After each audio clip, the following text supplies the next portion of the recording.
Hello, I'm Peter. I'm so glad you could join me for tonight's journey.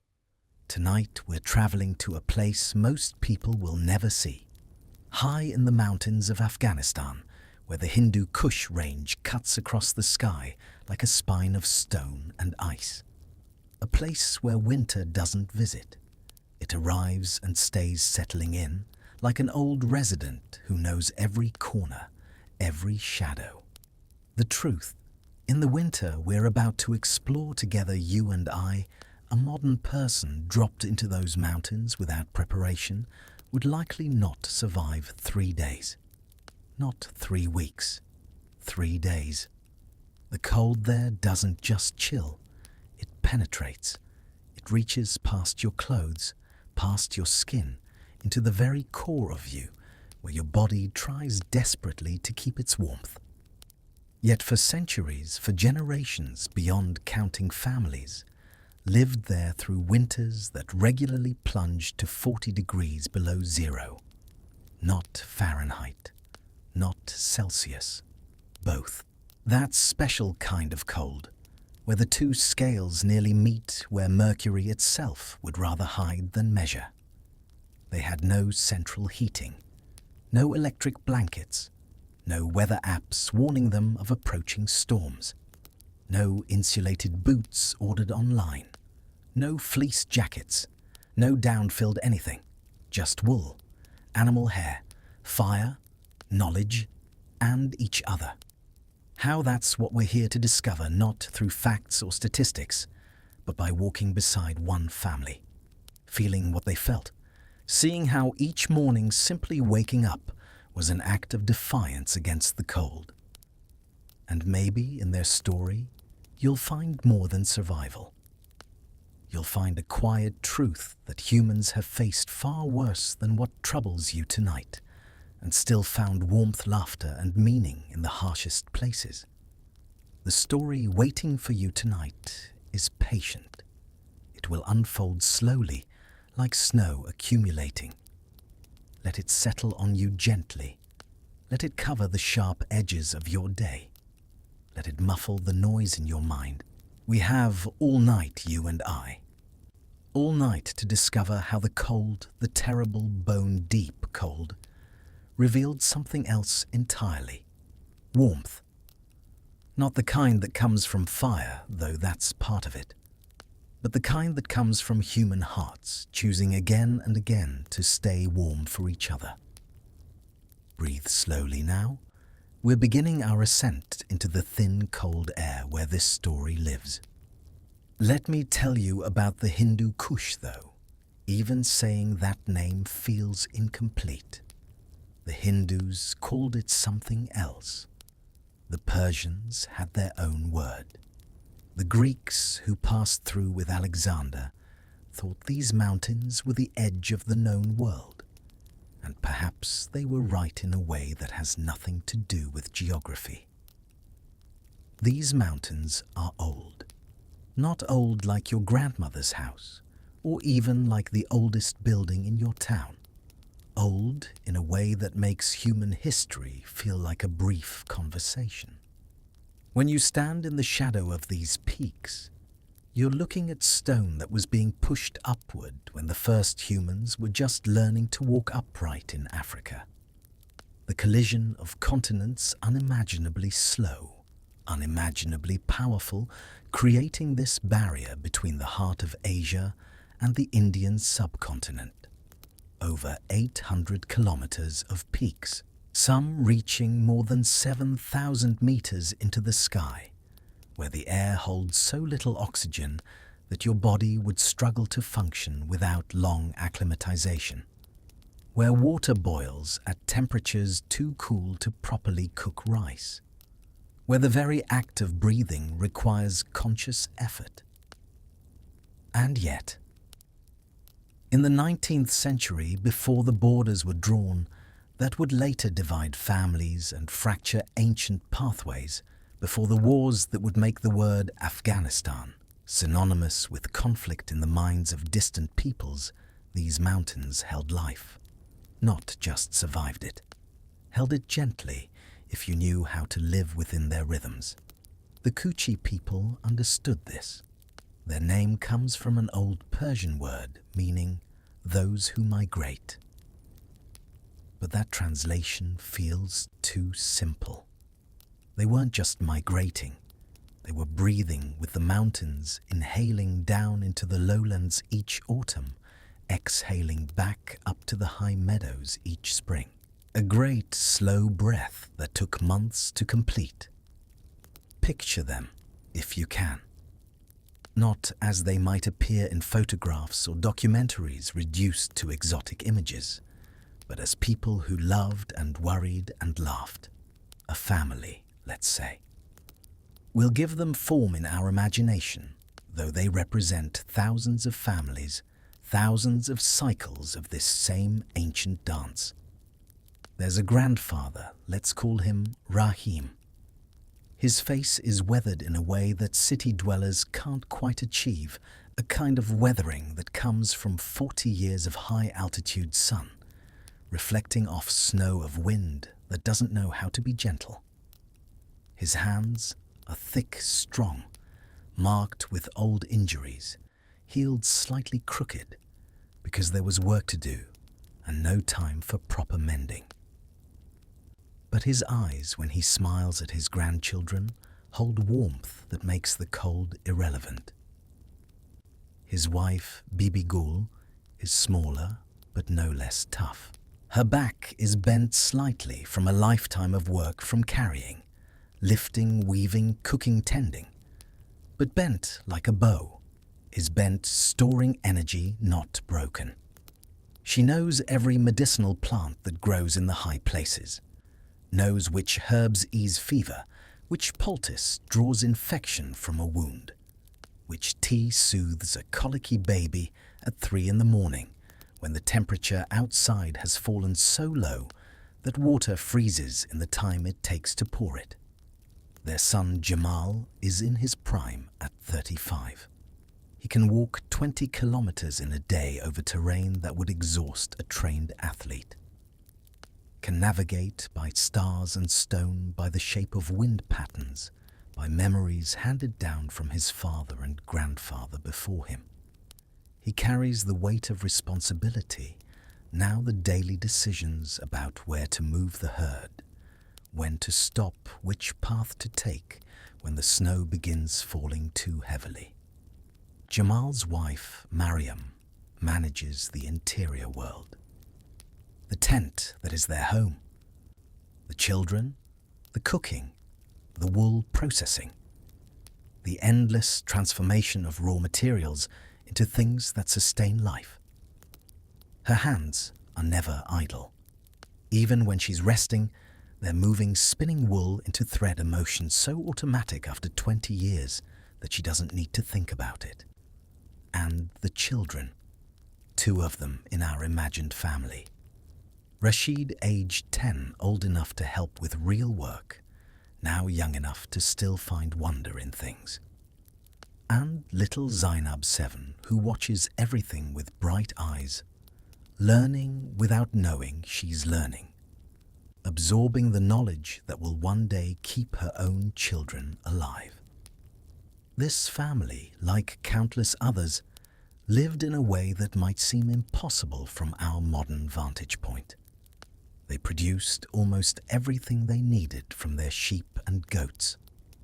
From these animals came meat when needed milk, and all its derivatives, wool for clothing and shelter, even dung dried and burned as fuel when wood was scarce. The mathematics of their existence were elegant in a way that modern economics struggles to capture. One family might manage between 200 and 600 animals.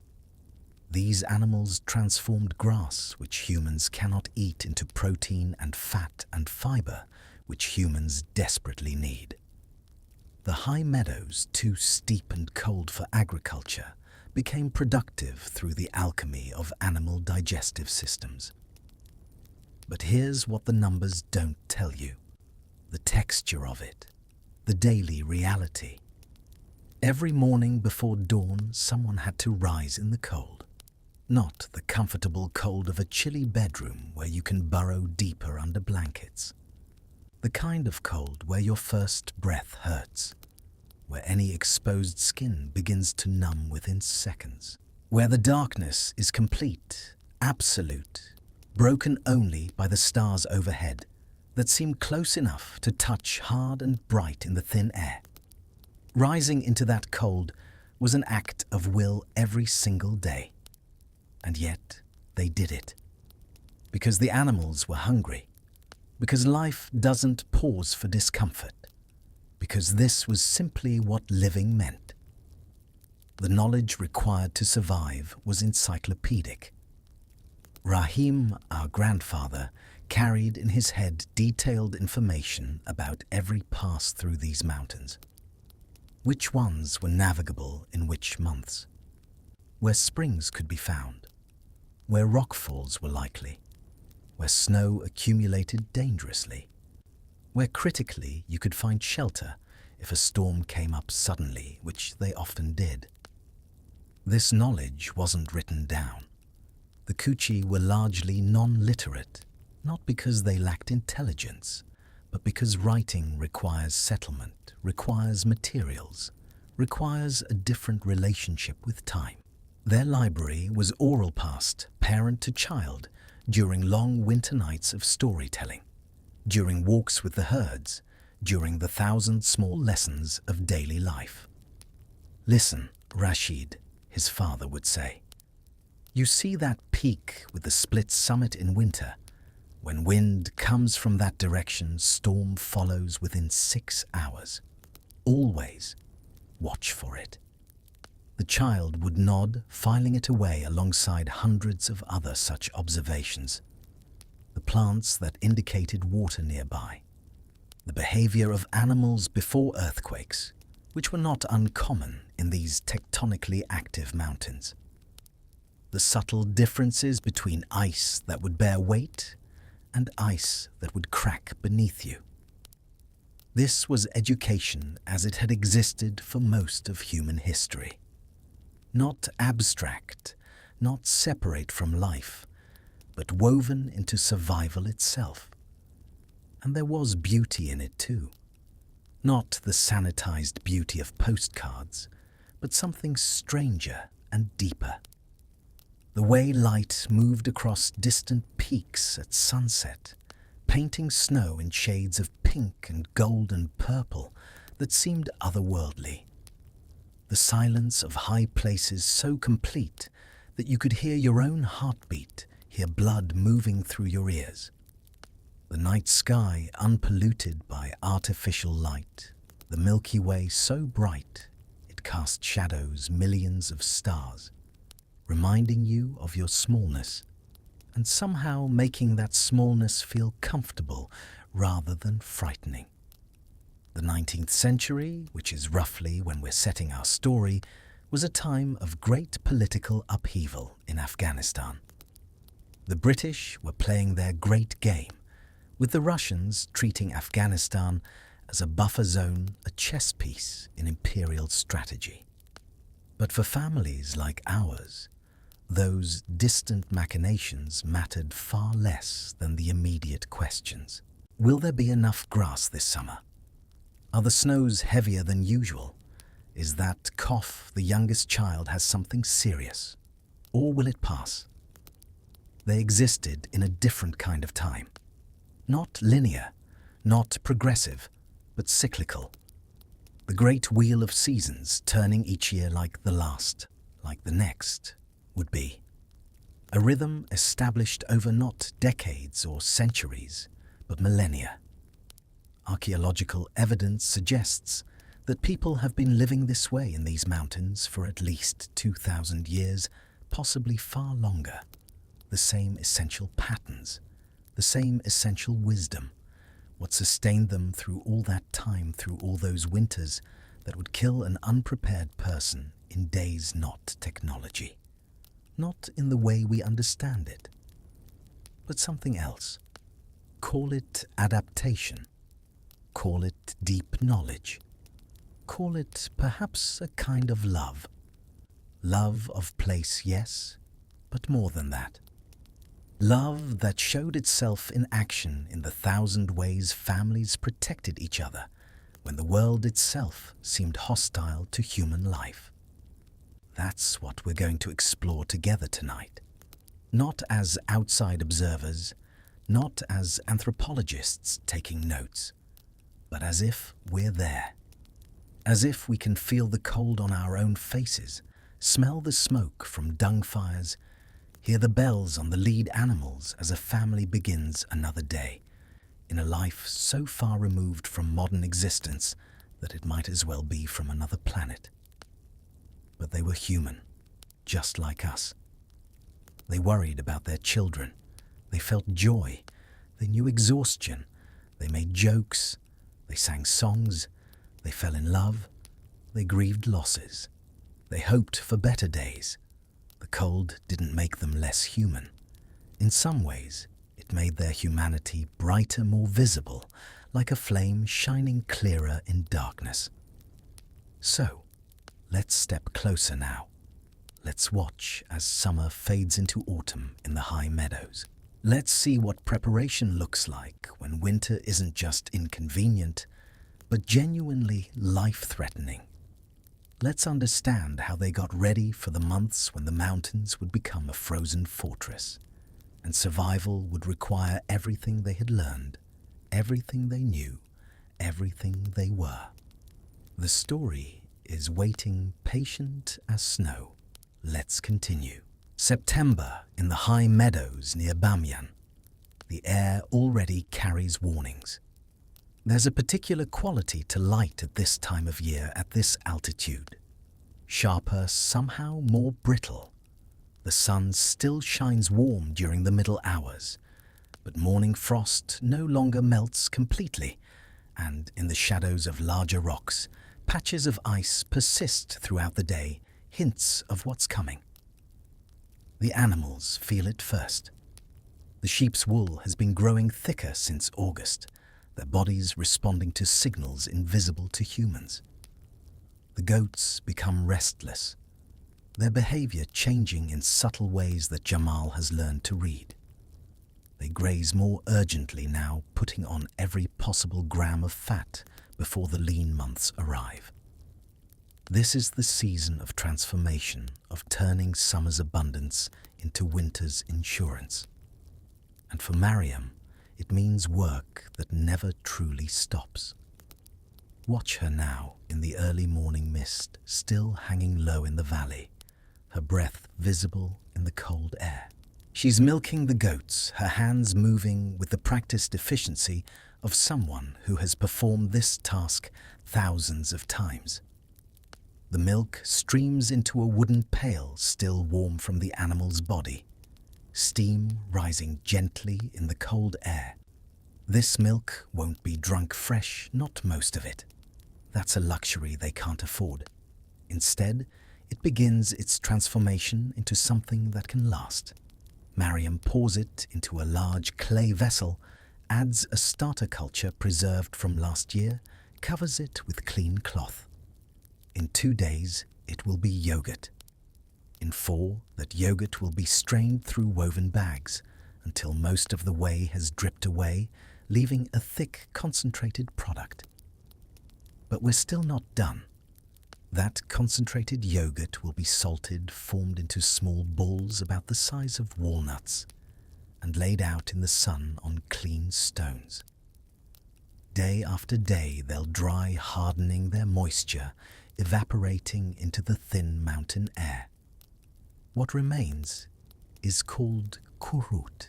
Hard as rocks, nearly indestructible, capable of lasting years if kept dry. And crucially, impossibly nutritious. Protein, fat, calcium, all concentrated into something you can carry in a pouch, something that won't spoil, something that could mean the difference between starvation and survival when winter storms prevent any hunting or gathering. Bibi Gul, meanwhile, oversees a different transformation. The sheep have been sheared, a task completed in late summer, when the weather was still warm enough that the animals wouldn't suffer from the loss of their wool. Now that wool must become clothing shelter warmth. The first step is washing, a process more complex than you might imagine. The wool is greasy with lanolin, holds dirt, and vegetation smells powerfully of animal.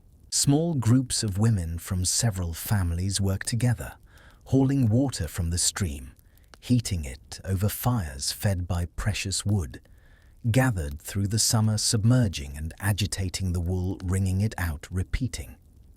The lanolin-rich water isn't wasted. It has its own uses as medicine for dry skin, as waterproofing for leather goods. Then comes carding, using wooden paddles studded with metal pins to align the fibers. Hours and hours of repetitive motion. Some wool will be spun into thread for weaving. Some will be processed differently, moistened and beaten and pressed together to create felt, that miraculous material that needs no weaving, that creates a barrier against wind and cold, more effective than almost anything else pre-industrial peoples ever developed. The black goat hair, though, that's special. That's what makes their tents. And the processing of that hair is an art form passed down through so many generations that no one remembers when it was first learned. The long black fibers must be cleaned, but not too thoroughly, some of their natural oils left intact.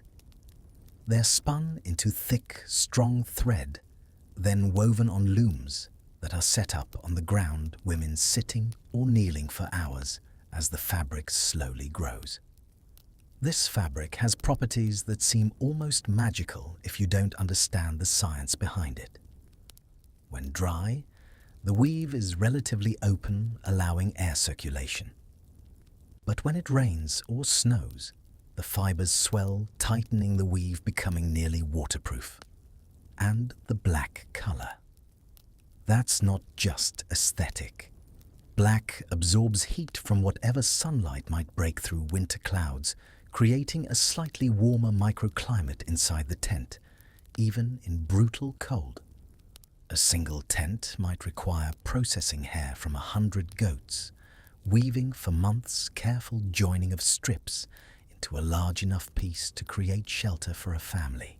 These tents are valuable beyond measure, often passed down through generations, carefully maintained, patched, when damaged, the fabric of them literally woven from the labor of grandmothers, mothers, daughters. But there's more to prepare. Food, yes, but also fuel. Wood is scarce this high up. What trees exist are twisted juniper and stunted shrubs, growing so slowly that cutting them unsustainably would mean no fuel for future years.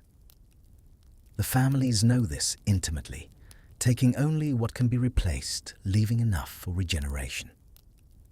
So they turn to another fuel source, one that might seem unpleasant to our modern sensibilities, but which represents elegant recycling of resources. Animal dung. The sheep and goats produce it in quantity, and instead of being waste, it becomes essential. The patties are collected fresh, mixed with straw or dry grass, shaped into bricks, and left to dry in the sun. Properly dried, these burn slowly and steadily, producing good heat and surprisingly little smell, a smoke that's somehow not unpleasant, earthy and simple. Rashid's job is helping with fuel collection. He's old enough now to range farther from camp, young enough that he still finds adventure in the work. He and the other children move through the landscape, gathering what they can, competing to see who can bring back the most. They learn the land through this work, every dip and rise, every place where useful materials can be found.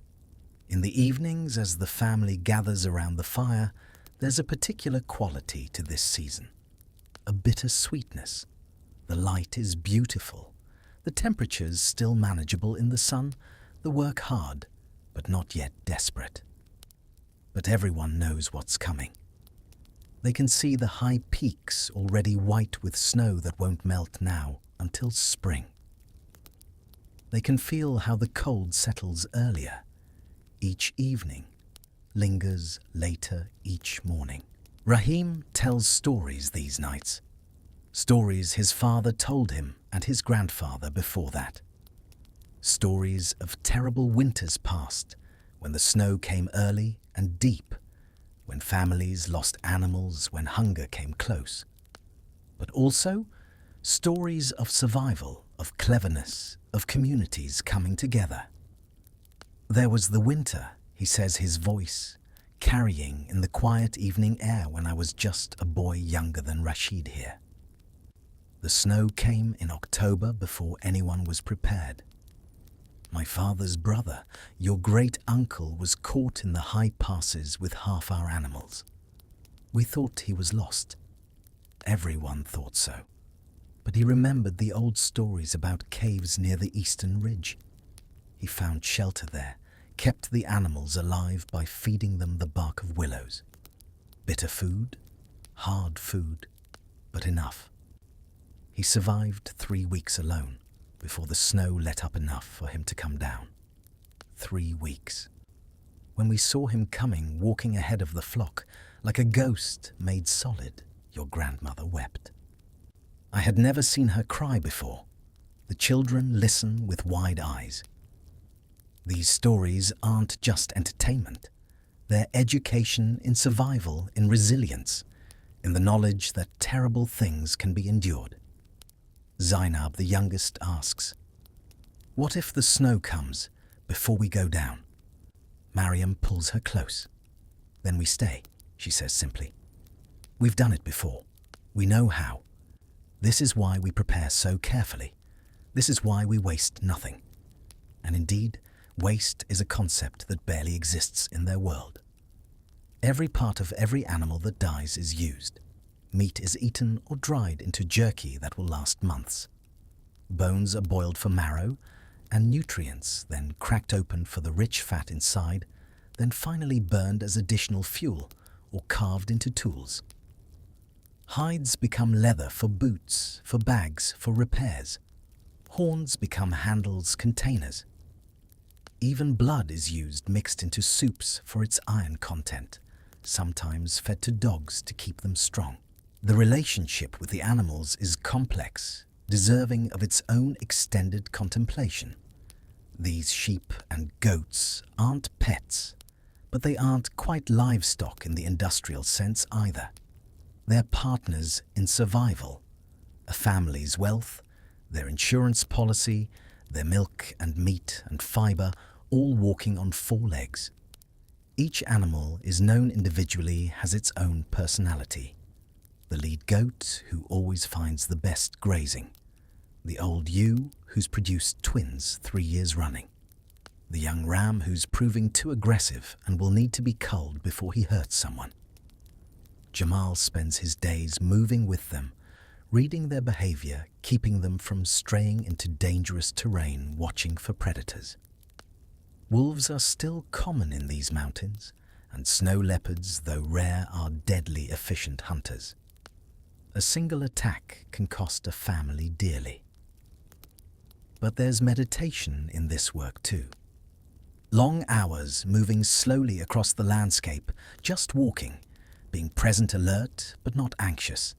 It's a kind of living that modern people have mostly lost. No phones to check, no emails demanding attention, no artificial urgencies. Just the work itself, the animals, the land, the sky. Time feels different here. Hours stretch and compress in ways that have nothing to do with clocks. A morning of moving the herd to new grazing might feel brief or endless depending on the terrain, the weather, the mood of the animals. The concept of being on time in the modern sense is almost meaningless. You're on time when the work is done, when the animals are settled, when everyone is safe. As October deepens, the preparation intensifies. Trading missions become more frequent. Small groups of men make the journey down to the nearest settled villages, leading pack animals loaded with wool, with kurut, with hand-woven bags, and ropes with whatever surplus they've managed to create. They return with flour with salt, with tea with the few manufactured goods they can't produce themselves. Metal needles, knives that hold an edge better than stone. Perhaps a length of cotton cloth for a special occasion.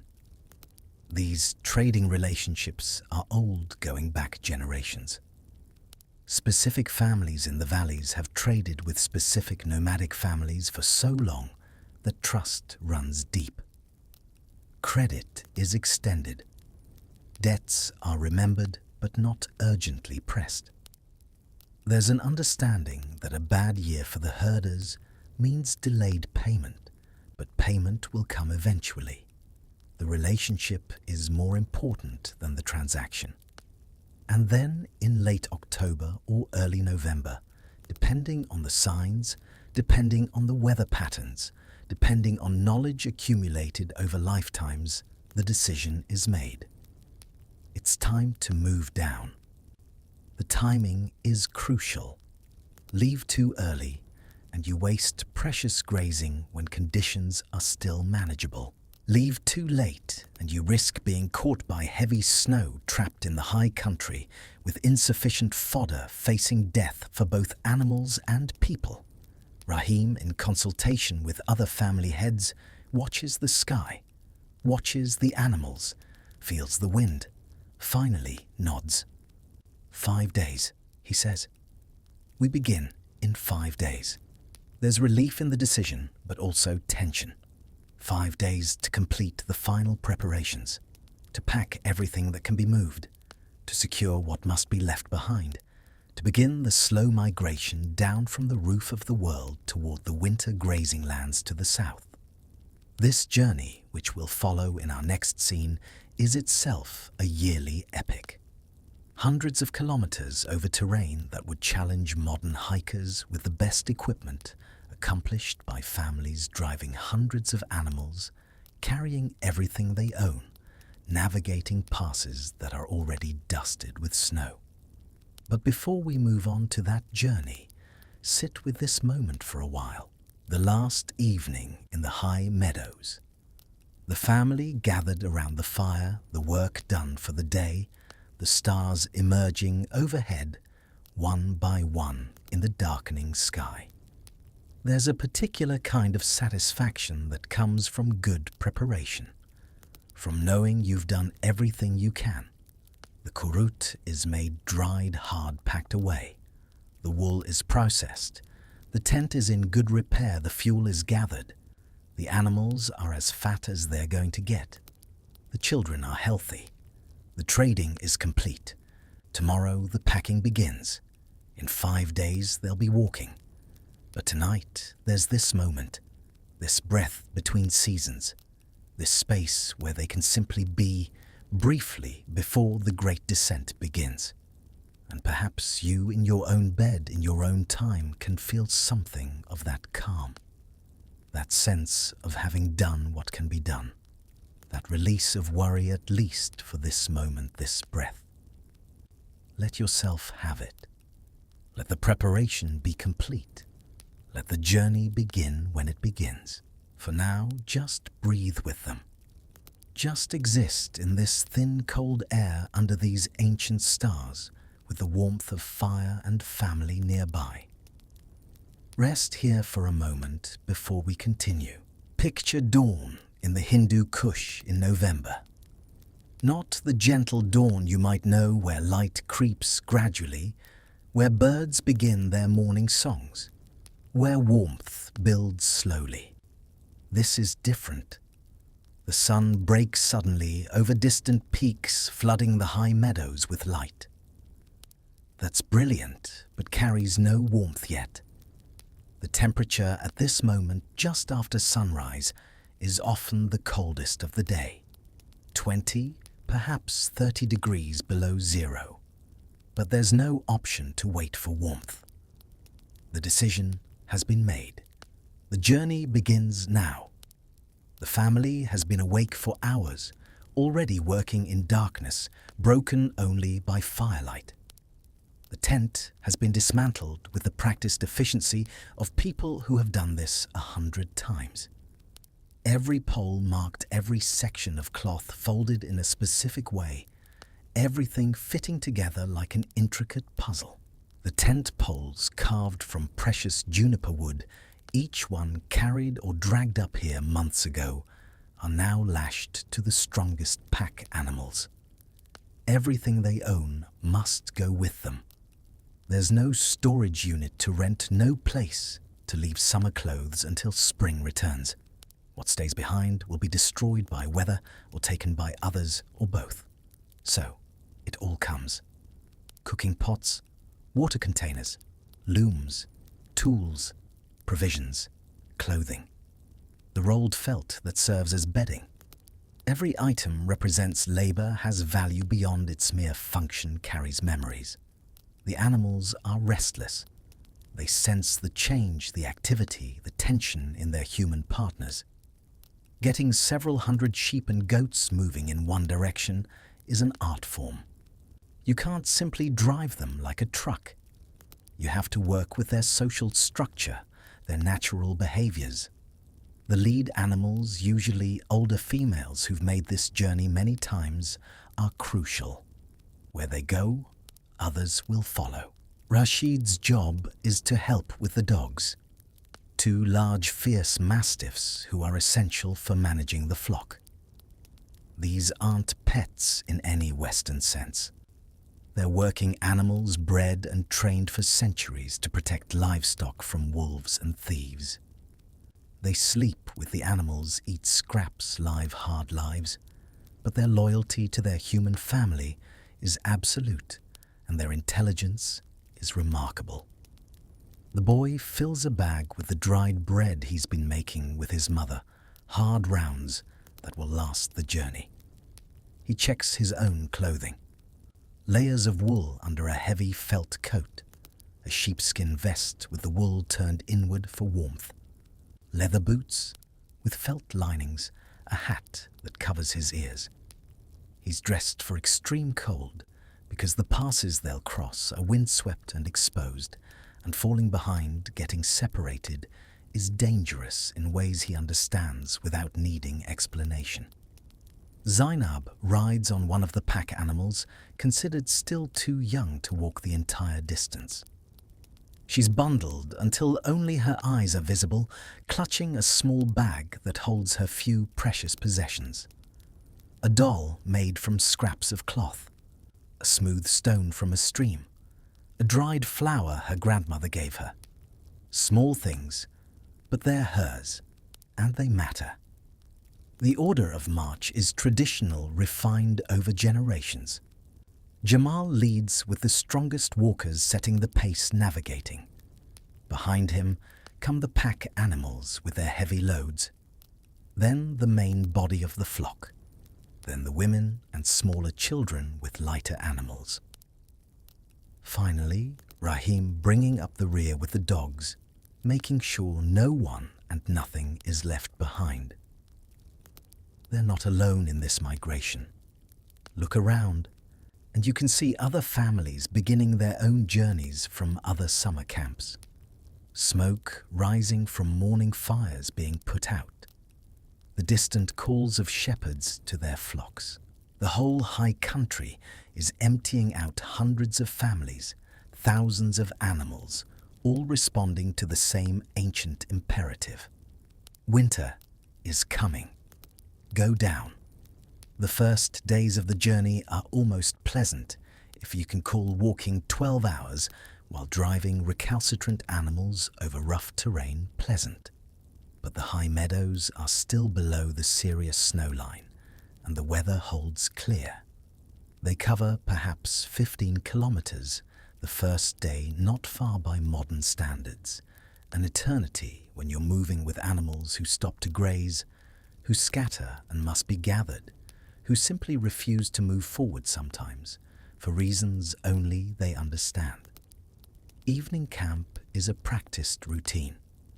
Find a spot with some shelter from wind, with access to water, with enough flat ground for the tents.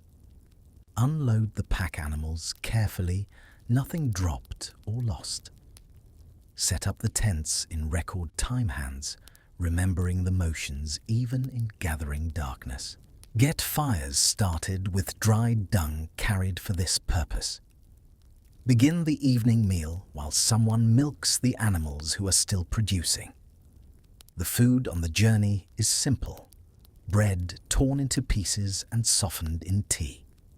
Kurut dissolved in hot water to make a thin soup. If they're lucky, if someone managed to hunt a mountain hare, or if a goat is judged too weak to continue and must be slaughtered, there might be meat. But mostly, it's bread, tea milk products, and the body's stored fat slowly being consumed. Hunger is a constant companion on these journeys, not the acute hunger of starvation, but the chronic hunger of burning more calories than you consume. Everyone loses weight during migration.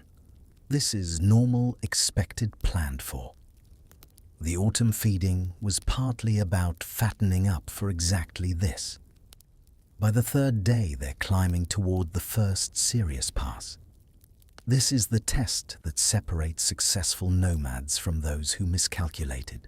The pass must be crossed before heavy snow makes it impassable, but not so early that you waste time in the high country.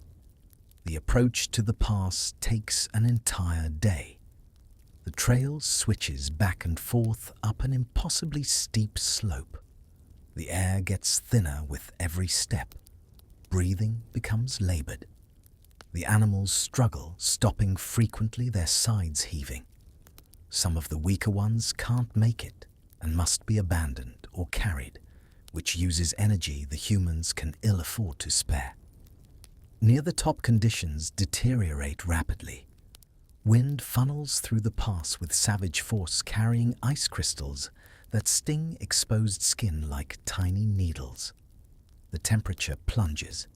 This is cold that goes beyond discomfort into something approaching agony. Your face hurts. Your lungs burn.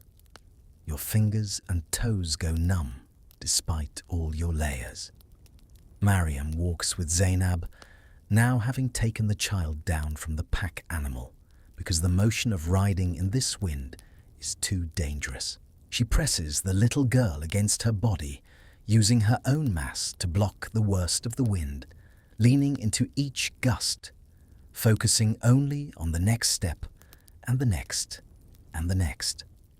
This is when accidents happen, when the old or the very young sometimes don't make it. When animals slip on ice and fall tumbling down slopes lost. When frostbite takes fingers or toes or noses. When decisions made months ago about preparation prove to have been either wise or fatal.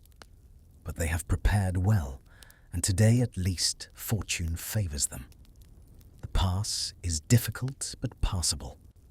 By late afternoon, they're over the crest and beginning the descent on the southern side. The wind eases slightly. The temperature, though still far below freezing, no longer feels quite so murderous. That night's camp is celebrated with extra tea rations. They've cleared the major obstacle. The worst is behind them. From here, the route descends gradually toward the winter grounds near the city of Kandahar, where temperatures are merely cold rather than lethal, where occasional snow falls, but doesn't accumulate to suffocating depths, where there's enough dried grass to keep the animals alive until spring. The journey will take another 10 days. 10 days of walking of minor dramas with animals of cold camps and simple food of slowly descending through ecological zones, watching the landscape change from bare rock and ice to scrubby vegetation to the first scattered trees. And during this journey, time takes on a quality that's hard to explain to someone who's never experienced it. Days blur together, but each remains distinct. The landscape scrolls past slowly, every stone and stream crossing, negotiated, nothing rushing, everything taking exactly as long as it takes. There's a meditation in this, a kind of moving meditation where thought empties out and only the immediate persists. The sound of animal bells, the cold wind on your face, the burn in your legs from constant walking, the weight of the bag you carry, your hunger, your thirst, the fading light, the stars coming out, the camp forming, sleep coming fast and deep, then waking and walking again. These are the rhythms that shaped human consciousness for most of our existence as a species. The long walk, the slow migration, the intimate knowledge of landscape earned one step at a time. Before agriculture, before cities, before screens and electricity, and the thousand abstraction layers that separate most modern people from physical reality, this was life. And perhaps listening to this in your own bed tonight, you can feel some echo of it. That simplicity, that directness, that sense of doing one thing fully with complete presence. Not as an idea, but as a felt experience. Let yourself walk with them for a while. Feel the cold. Feel the tiredness. Feel the simple satisfaction when camp is made, when tea is poured, when you can finally rest.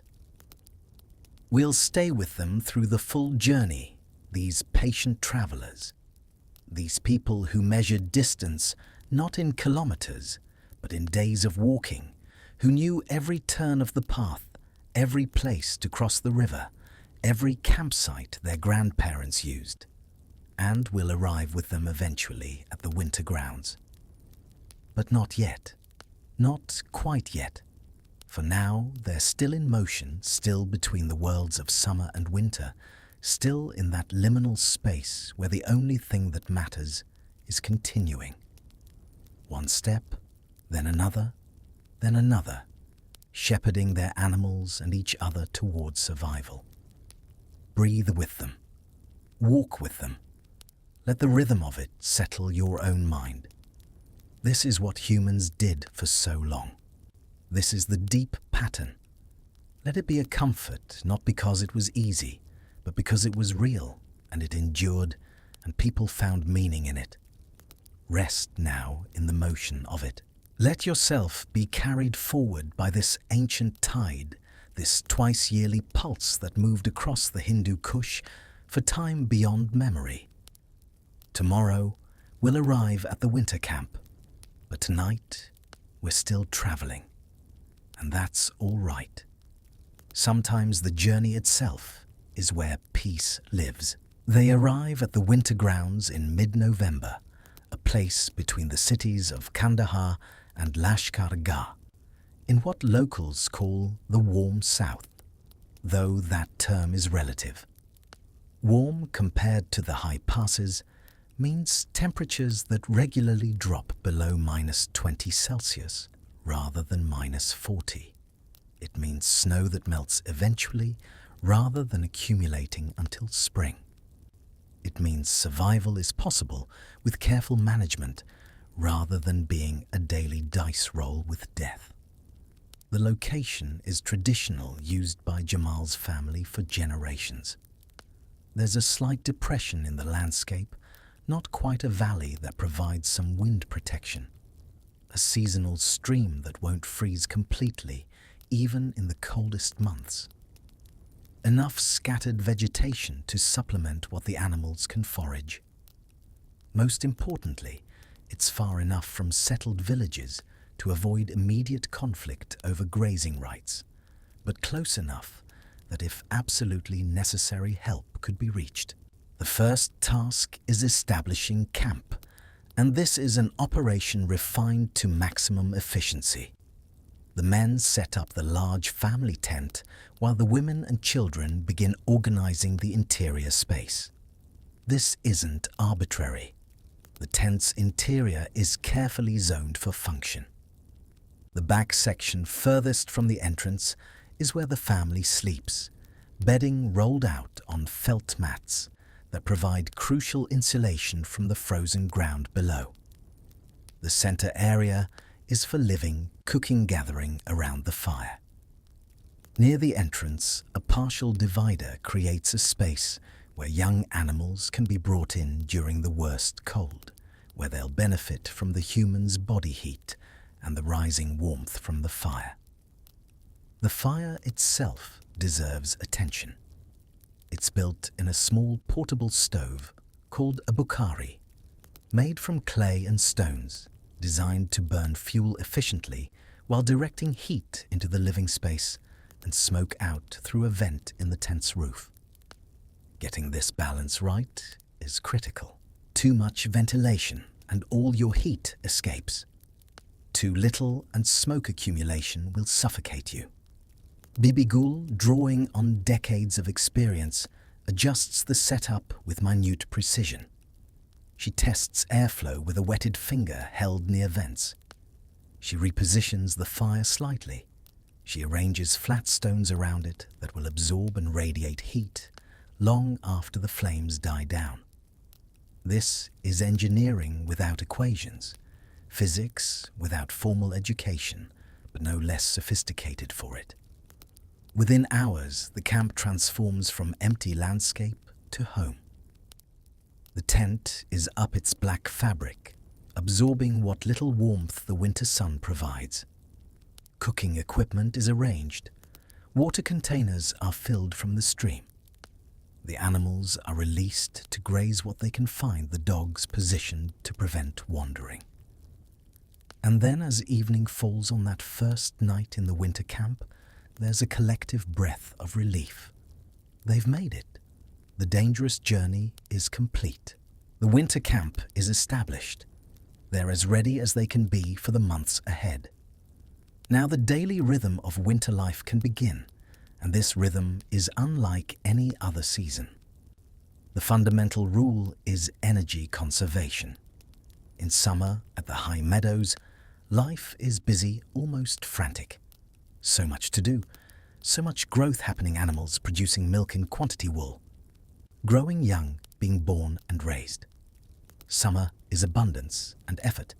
Winter is scarcity and patience. The days are short. Sunrise comes late, sunset early, and in between there's simply less to do. The animals don't need as much active shepherding because there's nowhere for them to go. Nothing to graze but the sparse, dried vegetation near camp. No milking to speak of the does having mostly dried up their bodies, conserving resources for the kids they'll bear in spring. So time slows, stretches, takes on a different quality. Mornings begin late, not from laziness, but from calculated energy management. Why rise in the dark when there's nothing to do in the dark? Instead, the family stays beneath their blankets, sharing body heat, waiting for the small warmth of sunrise. When they do rise, the routine is precise. Someone coaxes the fire back to life from embers, carefully banked the night before, feeding it small pieces of dried dung. Water must be fetched, a task more complex than it sounds, because the stream is partially frozen and the water must be chopped through ice to reach it. Breakfast is simple. Tea, always tea, brewed strong and sweet when they have sugar, which isn't always. Bread from dough prepared the day before and cooked on flat stones heated in the fire. Perhaps some kurut dissolved in the tea for protein. After breakfast comes the day's main work, maintaining life, checking the animals, making sure none have wandered too far or gotten into trouble, repairing anything that's broken, and in winter things break constantly. Leather cracks in the cold. Stitching fails. Tent fabric develops small tears that must be mended immediately before they become large tears. The women spin wool into thread, a process that never really stops. Their hands work automatically, the spindle twirling fiber feeding through fingers made clever by practice. This isn't for new clothing, not exactly. It's maintenance, replacing thread that's worn out, creating material for repairs, keeping skills sharp. Mariam teaches Zainab the basics. The little girl's first attempts are clumsy. the thread uneven, but her mother is patient. "I was worse at your age," she says, lying slightly to encourage her daughter. "Your grandmother despaired of me. And now look, Rashid has different work. He's responsible for the dogs, for making sure they're fed the scraps the family can spare, for checking their paws for injury, for maintaining their trust. He also ranges slightly farther afield, looking for any usable wood for animal tracks that might indicate danger for changes in weather. And then there's the social dimension. The winter camp isn't just one family. Several related families camp near each other, close enough for mutual support, but far enough for some privacy. In the afternoons, when the sun provides what little warmth it will, people visit between tents. Tea is shared, news is exchanged, problems are discussed. These gatherings are crucial for mental health. The crippling darkness and isolation of winter can break minds as easily as it breaks bodies. Depression, what we'd now recognize as seasonal affective disorder, was a real and present danger. The defense against it was community, was maintaining human connection, even when conditions made you want to retreat entirely into yourself. Stories are told during these gatherings, the same ones they've heard many times, but which don't become less important for repetition. Epic tales from the ancient past stories of Rostam and Sohrab, from the Shahnameh Islamic stories about the Prophet and his companions' jokes, gossip about other families, memories of summers past, and anticipation of summers to come. Music appears too when people have the energy and warmth for it. Someone produces a small dutar, a long-necked lute with just 2 strings carved from mulberry wood, and plays simple melodies. The music is haunting modal built on scales that sound strange to Western ears, but which fit this landscape perfectly. And there's something about music in extreme cold that's almost transcendent. The sound seems clearer somehow, the silence between notes more profound. When someone sings, their voice rising and falling in traditional melodic patterns, it's as if the very air participates, as if the cold itself is listening. But we shouldn't romanticize too much. Life in the winter camp is hard. Hunger is constant. Not starvation, not quite, but the gnawing emptiness of burning more calories for warmth than you consume in food. Everyone becomes thinner. Belts are tightened. Clothes that fit in autumn hang loose by February. Illness is a constant threat. With limited hygiene, with everyone living in close quarters, diseases spread easily. A cold that would be merely annoying in summer can become dangerous in winter, when your body is already stressed by cold and hunger. The remedies. Bibi Gul knows the teas made from carefully gathered herbs. The poultices and tinctures are applied with the seriousness of battlefield medicine, because that's essentially what it is. Children are most vulnerable. Zainab develops a cough in December that won't go away.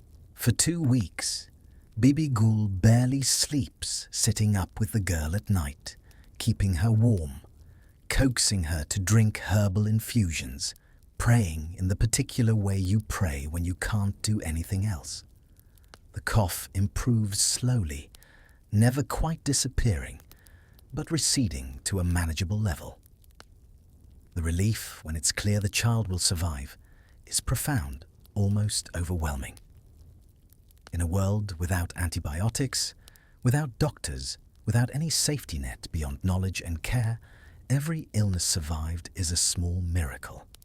The animals suffer too. Some of the older, weaker ones don't make it through winter. This is expected, factored in, but still difficult. Jamal finds an old ewe dead one morning, frozen in place where she lay down. He butchers her quickly, before the meat freezes solid, and that night the family eats better than they have in weeks. Nothing is wasted. Even the bones are boiled until they give up their last nutrition. As winter deepens, the cold becomes less a condition and more an entity, a presence that surrounds everything, that penetrates through all barriers that must be negotiated with constantly. -30 degrees for days on end. Wind that screams across open ground. Snow that falls thick and heavy, covering everything in muffling white. During the worst storms, going outside is genuinely dangerous. You can become disoriented in whiteout conditions just meters from your tent. Stories circulate about people who needed to relieve themselves, stepped out into a storm, lost their way, and were found frozen just a few meters from safety. So during bad weather, the family stays inside, sealed in the dark tent fire, burning low to conserve fuel, nothing to do but wait.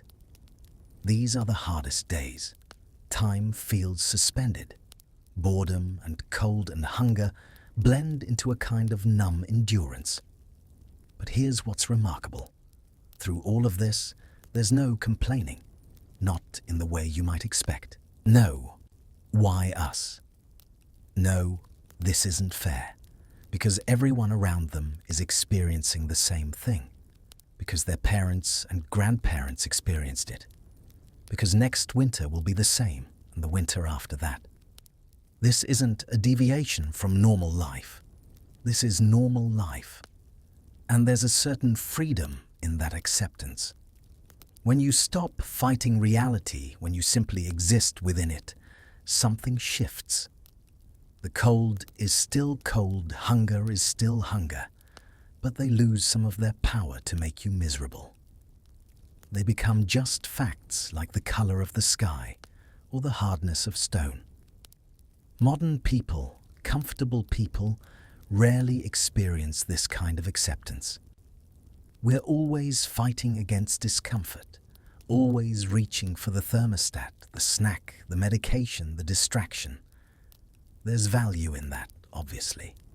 Comfort is better than suffering. But there's also perhaps something that's been lost, a kind of steadiness that comes from having no choice but to endure. Watch Rahim on a brutally cold February evening.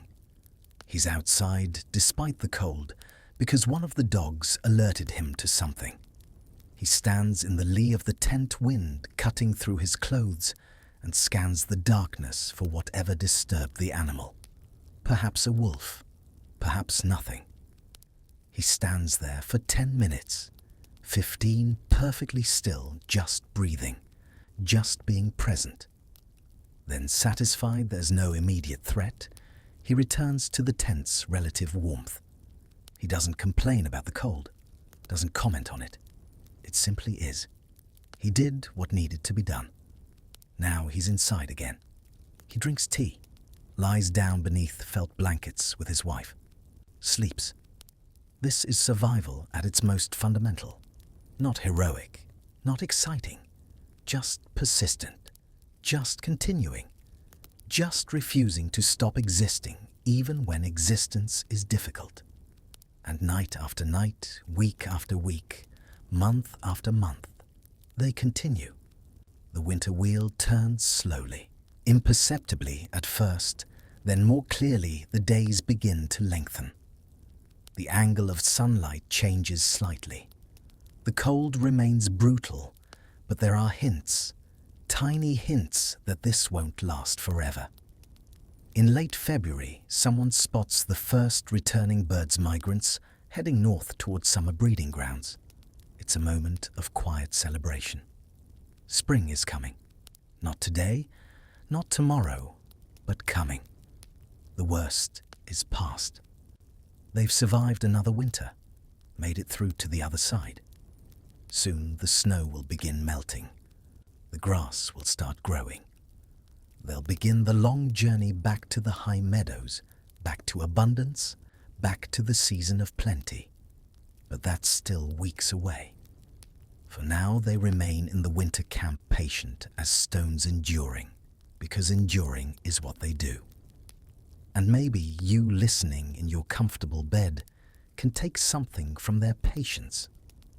Whatever you're enduring right now, whatever winter of your own you're navigating, remember this family. Remember that humans have survived impossibly hard things. That winter, no matter how bitter, eventually yields to spring. Your own spring is coming too. Just continue. Just persist. Just make it through this night and the next until the season turns. Let that be a comfort. Let their endurance be a reminder of your own capacity to survive difficulty.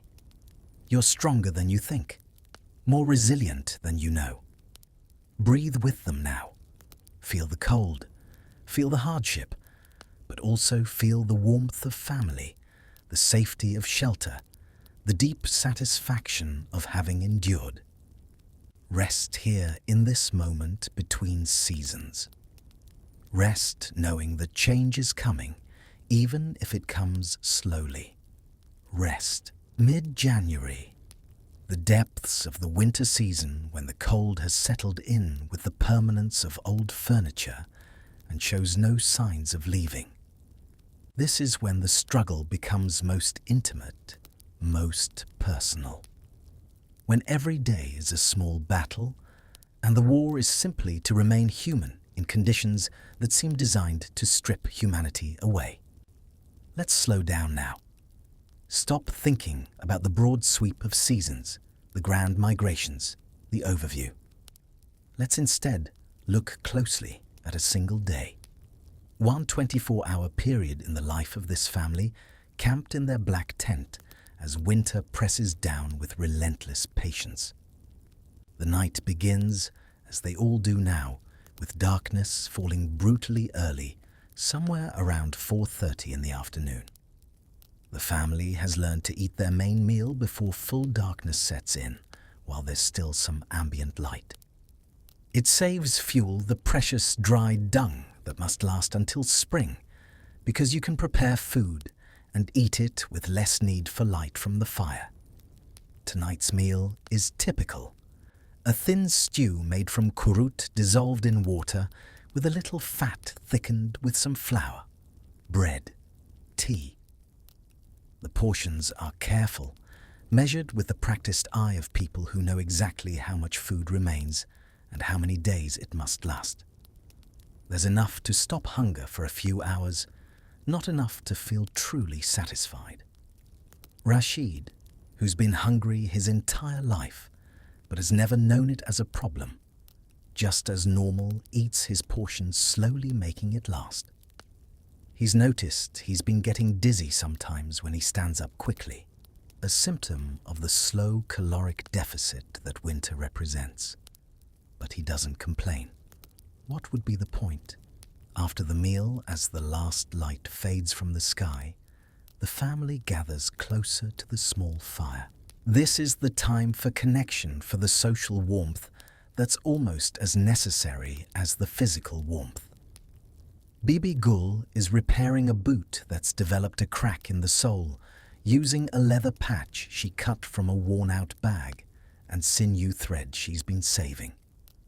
Her hands work by feel more than sight, the fire providing barely enough light to see the general shape of her work.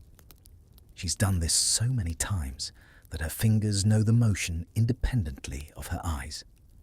Mariam is spinning wool, always spinning wool. The motion is soothing, almost meditative. The gentle hum of the spindle, the fiber flowing through her fingers. She could do this in complete darkness if she had to. Zainab sits pressed against her mother's side, both for warmth and comfort, watching the fire. Rahim has his prayer beads out, counting them slowly, lips moving in silent recitation. He does this every evening, the beads clicking softly, the rhythm of it settling his mind. In a life where control over external circumstances is minimal, prayer provides a sense of agency, a connection to something larger than the brutal immediacy of survival. And Jamal, he's checking the provisions again, calculating. This is the mathematics of winter. How much food remains? How many weeks until spring? How many animals still live versus how many they started with? Whether they'll need to slaughter another one for meat or can stretch what they have. Numbers that add up to either survival or starvation. The conversation, when it comes, is quiet. Voices pitched low, respectful of the darkness pressing in from all sides. Rahim tells a story, one he's told before, but which never grows old. About his grandfather who survived the terrible winter of 1886, when snow fell in October and didn't stop until March. When whole families died frozen in their tents. When the spring finally came, there were so few people left that the survivors could remember the name of every person who'd made it through. But his grandfather had prepared better than most, Rahim says. Had an extra 2 weeks of food. Had brought the family down from the high country earlier than others thought necessary. That difference, 2 weeks, was the margin between extinction and continuity. And here we are, because of his caution, Rahim says. His worry, his preparation. Never forget that our existence is owed to the careful ones, not the brave ones. There's a lesson in this for Rashid and Zainab. That survival isn't about heroism. It's about prudence. About boring virtues like caution and preparation and patience. About doing the small things right over and over until they accumulate into continuation. As the evening deepens, the fire is damped down to conserve fuel. The family arranges themselves for sleep, lying close together under heavy felt blankets on thick felt mats that provide crucial insulation from the frozen earth below. Here's something that matters more than you might think: they sleep clothed, in multiple layers. Removing clothing in this cold would be dangerous, potentially fatal, so they sleep in what they've been wearing, adding blankets on top, creating a cocoon of trapped warmth. And they sleep together. Not from preference necessarily, though affection certainly exists, but from necessity. Body heat shared is body heat saved. The children in the middle where it's warmest. Adults on the outside, their larger bodies acting as additional insulation. Even the dogs are allowed into the sleeping area during the coldest nights, adding their warmth to the collective. The first part of the night is deep sleep, the kind that comes from exhaustion and cold, and the body's desperate need for rest. But around what we'd call 3 in the morning, Jamal wakes. This is normal now, has been for weeks. The cold penetrates eventually, no matter how well wrapped you are. And once you wake, there's the biological need to urinate, which has been building for hours. He lies there for several minutes, trying to will himself back to sleep, but it's no use. He'll have to go outside. This is genuinely unpleasant, dangerous even. Moving from the relative warmth of the sleeping area, maybe -5 degrees Celsius, into the exterior environment of -30 or worse, is a shock to the system. And in the dark, in the cold, it's easy to have accidents. But there's no choice. Carefully moving slowly so as not to wake others, Jamal extricates himself from the nest of blankets. The cold hits him like a physical blow. He can feel his body immediately working to generate heat muscles, tensing, shivering, beginning. He pulls his coat tighter, wraps a scarf around his face, and steps outside into the winter night. The silence is absolute. No wind tonight, which is a mercy. Just stillness and cold, and stars overhead so bright and numerous that they turn the darkness into something not quite dark, kind of star shadow world. He relieves himself quickly, the steam from his urine freezing almost instantly, and is back inside within minutes. But those minutes have cost him. His core temperature has dropped. His hands and feet are numb. Getting back into the warmth of the blankets helps, but it takes nearly an hour before he stops shivering, before sleep becomes possible again. This is the reality of winter survival. It's not one big challenge, it's 10,000 small ones. Each trip outside is a risk. Each meal is a calculation. Each day is a negotiation between what the body needs and what resources exist to provide it. Dawn comes late. Around 7:30, light begins to seep into the sky, grey and grudging. The family wakes slowly, nobody eager to leave the warmth of the blankets.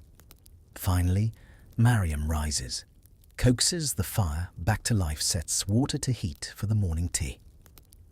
The morning routine unfolds with the efficiency of long practice.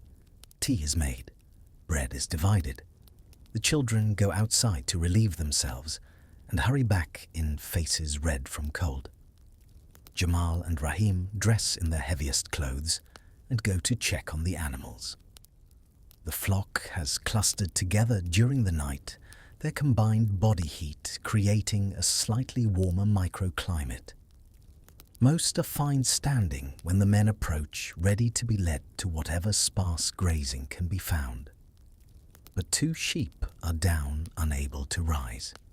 One is clearly dead, frozen stiff. The other is still breathing, but barely. This is the moment of decision that comes regularly through winter.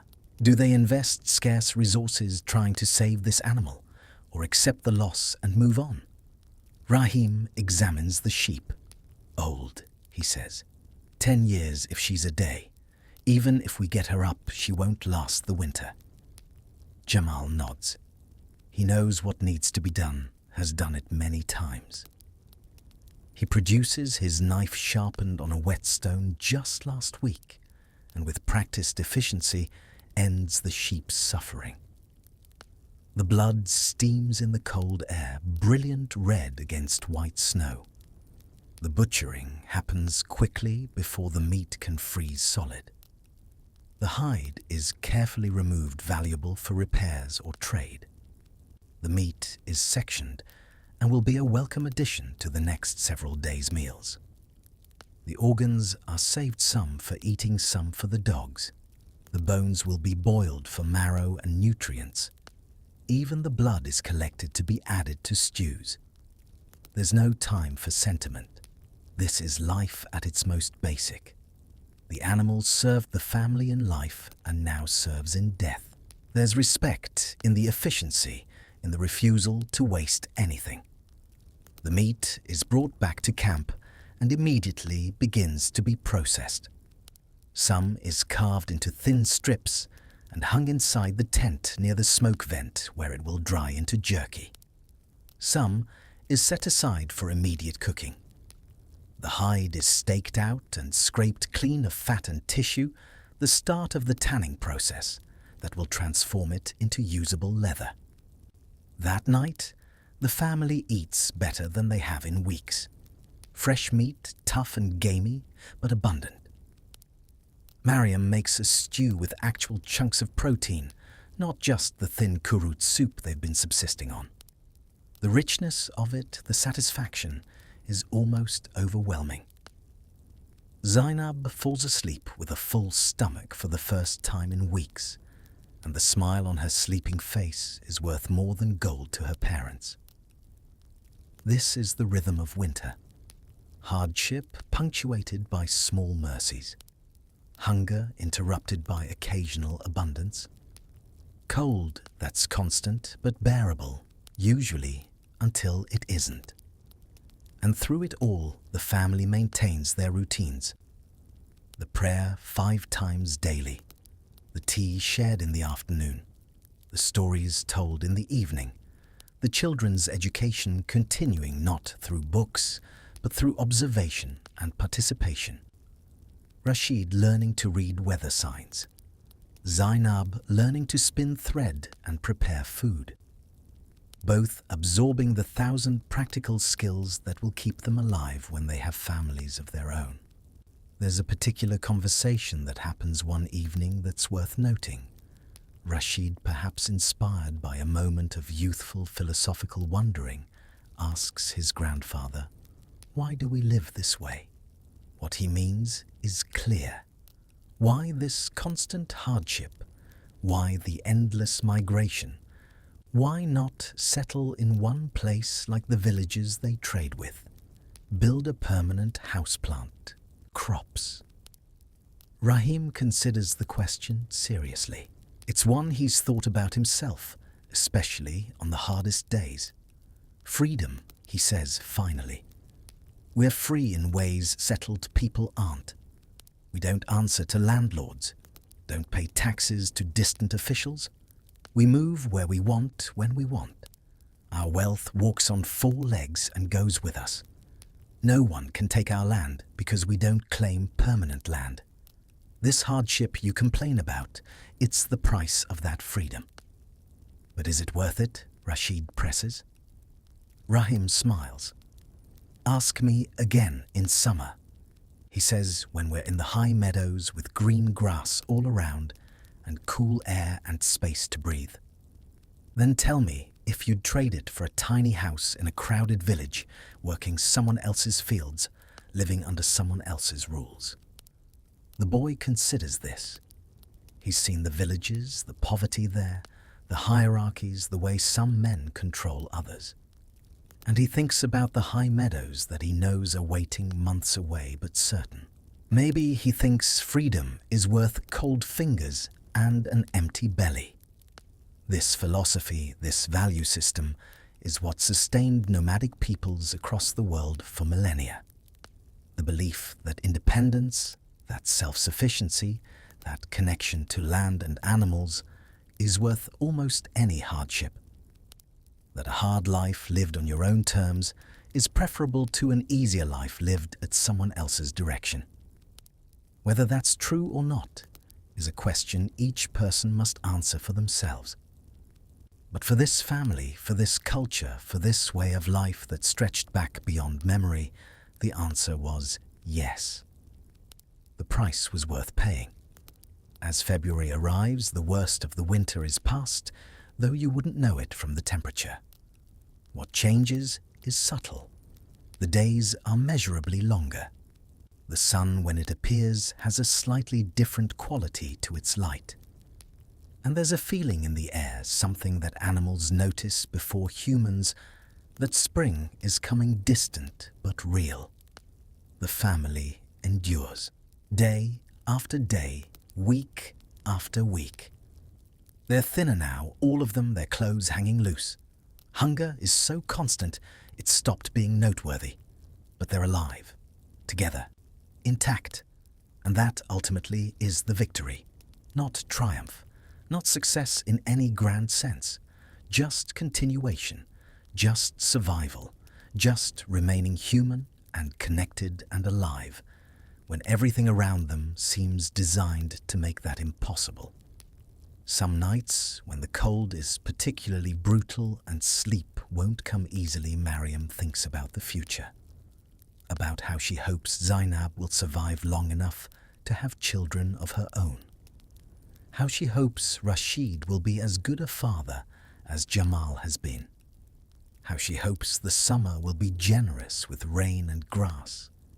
How she hopes for one more year, and then another, and then another.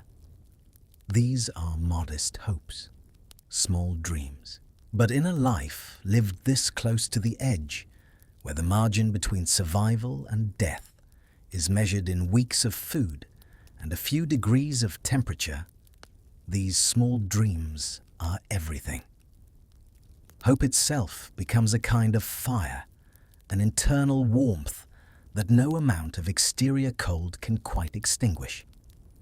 As long as you hope, as long as you can imagine spring and summer and the high meadows, you can survive the winter. And survive they do. Morning after morning, Night after night, through all the cold and hunger and hardship, they continue. The beating heart of humanity, refusing to stop, refusing to surrender, just enduring because enduring is what life does. Let yourself rest now in their resilience. Let it be a mirror for your own. Whatever winter you're navigating in your own life, you're doing what they did, continuing, persisting, making it through one more day and then another. That's enough. That's always enough. Sleep now knowing that humans are tougher than we remember, that we've survived far worse than almost anything modern life throws at us, that the capacity to endure is built into us deep in our bones, inherited from ancestors who made it through 1,000 winters so that we could exist at all. Sleep in that knowledge. Rest in that strength. There's a particular evening in late January that deserves its own telling. Not because anything dramatic happened, but precisely because nothing did. Sometimes the most important moments are the quietest ones. The wind has been blowing for 3 days straight, a relentless presence that makes even the short trip outside to tend animals an ordeal. The tent fabric snaps and billows despite being secured with ropes and stones. Snow has drifted against one side, actually providing additional insulation. Inside, the family has retreated into a kind of collective hibernation, moving as little as possible to conserve energy and warmth. This is when stories become medicine. Rahim has an entire library in his head, accumulated over 70 years of listening and remembering. Tonight, with everyone trapped inside by the wind, pressed close together around a fire reduced to its minimum viable size, he begins to tell the story of Hazrat Ali and the miraculous coat. The children have heard this before. Everyone has. But that doesn't matter. There's comfort in the familiar, in the well-worn paths of narrative that you can follow without anxiety, knowing where they lead. Once Rahim begins his voice, taking on the particular rhythm of storytelling, there was a time when the Prophet Muhammad, peace be upon him, had a coat. Not a fancy coat, a simple woolen coat, patched and repatched, but warm. And his cousin Ali, who would later become the 4th caliph, had no coat at all. One night, the coldest night of winter, Ali was shivering outside the mosque, trying to pray, but barely able to concentrate for the cold. And the Prophet saw this. Without a word, he removed his own coat and wrapped it around Ali's shoulders. Now Ali protested, said he couldn't take the Prophet's only coat. But the Prophet just smiled and said, "I have given this to you, but truly, God will keep me warm tonight." And they say, though only God knows the truth of it, that the Prophet never felt cold again in his life. That once you give away your warmth to someone who needs it, God protects you from the cold forever. Zainab, listening with her small face serious in the firelight, asks, "Is that true, grandfather? Really true?" Rahim considers. "What is true?" he asks. "Did it happen exactly like that?" "I don't know. I wasn't there. But is it true that generosity warms you in ways that coats cannot? That sharing what little you have makes you richer rather than poorer? That caring for others protects you in ways that selfishness never can?" He leans forward, his weathered face kind. That kind of truth, little one, is more important than whether it happened on this day or that day, in this way or that way. The girl nods, satisfied with this answer, in the way children sometimes are understanding something fundamental, even if they can't articulate it. But Mariam has a story too, one passed down through the women of her family. She begins to tell it, her voice softer than her father-in-law's, but no less engaging. Once there was a woman, she says, who lived in these very mountains so long ago that no one remembers her name. And she had 7 children, and her husband had died, leaving her alone to care for them all. Winter came, and it was the hardest winter anyone could remember. The woman had no animals left, had traded them all for food. She had no warm clothes left, had used them to keep the children covered. She had nothing but her 7 children and her determination that they would live. Every day she went out into the snow searching for anything that could burn, anything that could be eaten. Roots frozen in the ground that she dug up with her bare hands. Wood from under the snow. Anything. And one day, nearly dead from cold and exhaustion, she found a cave. And in that cave was a snow leopard with 2 cubs. The leopard should have killed her. That's what leopards do. But instead, the leopard looked at the woman, and the woman looked at the leopard, and something passed between them. Mother to mother. 2 creatures trying to keep their young alive. The woman turned to leave, not wanting to disturb the leopard. But the leopard made a sound, and when the woman turned back, the leopard was pushing one of her kills toward her, a mountain hare, frozen, but meat. The woman took the hare, fed her children, came back the next day and the next, and each day the leopard would give her something, sometimes food. Sometimes the woman would just sit at the cave entrance, and the warmth from inside would help her survive. Spring came eventually. The woman's children survived, grew up, and they say that family to this day will never harm a snow leopard, will protect them, because once, when a mother was desperate, another mother saved her. The story hangs in the air. True, not true. It doesn't matter. What matters is what it says about the world these people choose to believe in. A world where mercy exists, even in the harshest places. Where mothers protect each other across species. Where winter, as brutal as it is, isn't absolute in its cruelty. Jamal has been quiet listening, but now he speaks. He tells a different kind of story. Not legendary, but personal. I want to tell you, he says, about my first winter as the head of this family. I was younger than Rashid is now, maybe 9 years old. And my father became sick, badly sick. Couldn't walk, couldn't eat, just lay in the tent growing weaker. This was in the winter camp, much like where we are now. And there was another family camped near us. People we barely knew. Not relatives, just other nomads.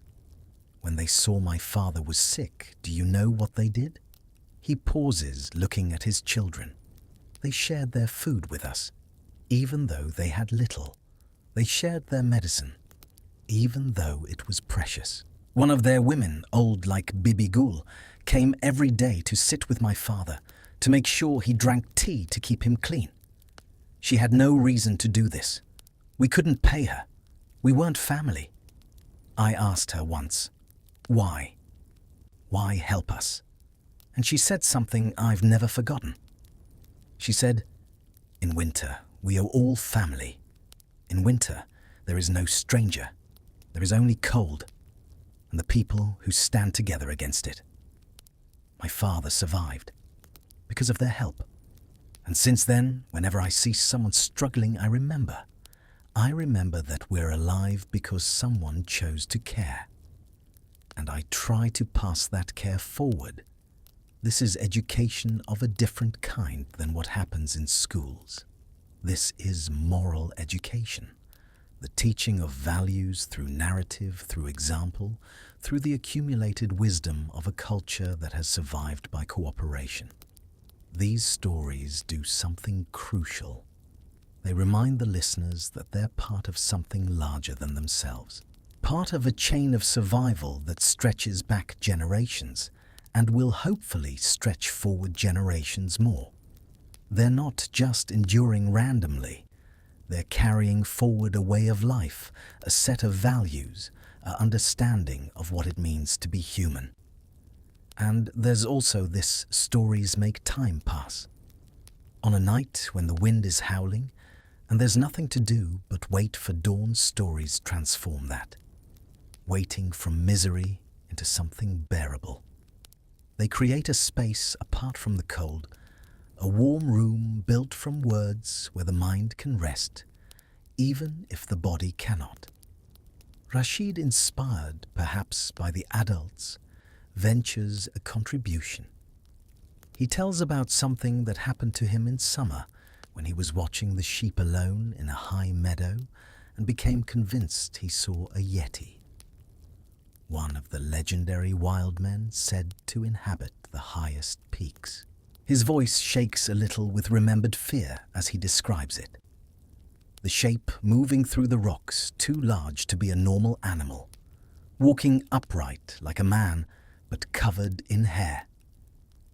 Of course, his father points out gently, it was probably a bear.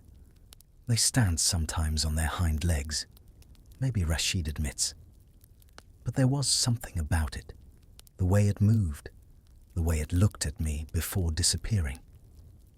I've seen bears. This wasn't a bear. Whether yetis exist is beside the point. What matters is that the boy has learned the form of storytelling, the way to hold an audience, the power of narrative. He's being initiated into the oral tradition that has preserved knowledge and culture for his people for time beyond counting. Even little Zainab contributes in her own way. She sings a song her grandmother taught her, a lullaby in Dari, with words so old no one really knows what they all mean anymore. Her small voice, not quite on key, fills the tent with something sweeter than the best music. Because it's the sound of childhood persisting, even in hardship of innocence, maintained of hope.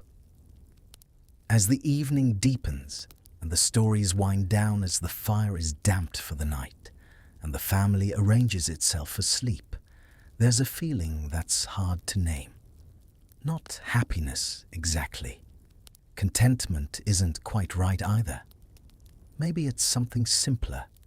Maybe it's just the feeling of not being alone, of being part of something, of knowing that these people around you will do whatever it takes to keep you alive, and you'll do the same for them.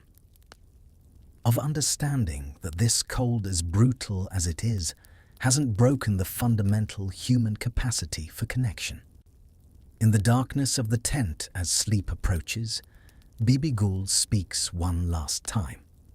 Her voice is so soft that at first the others aren't sure she's talking at all. I want you to remember something she says. When you're old like me, when you have grandchildren of your own, I want you to remember this winter. Remember that we survived. Remember that we did it together.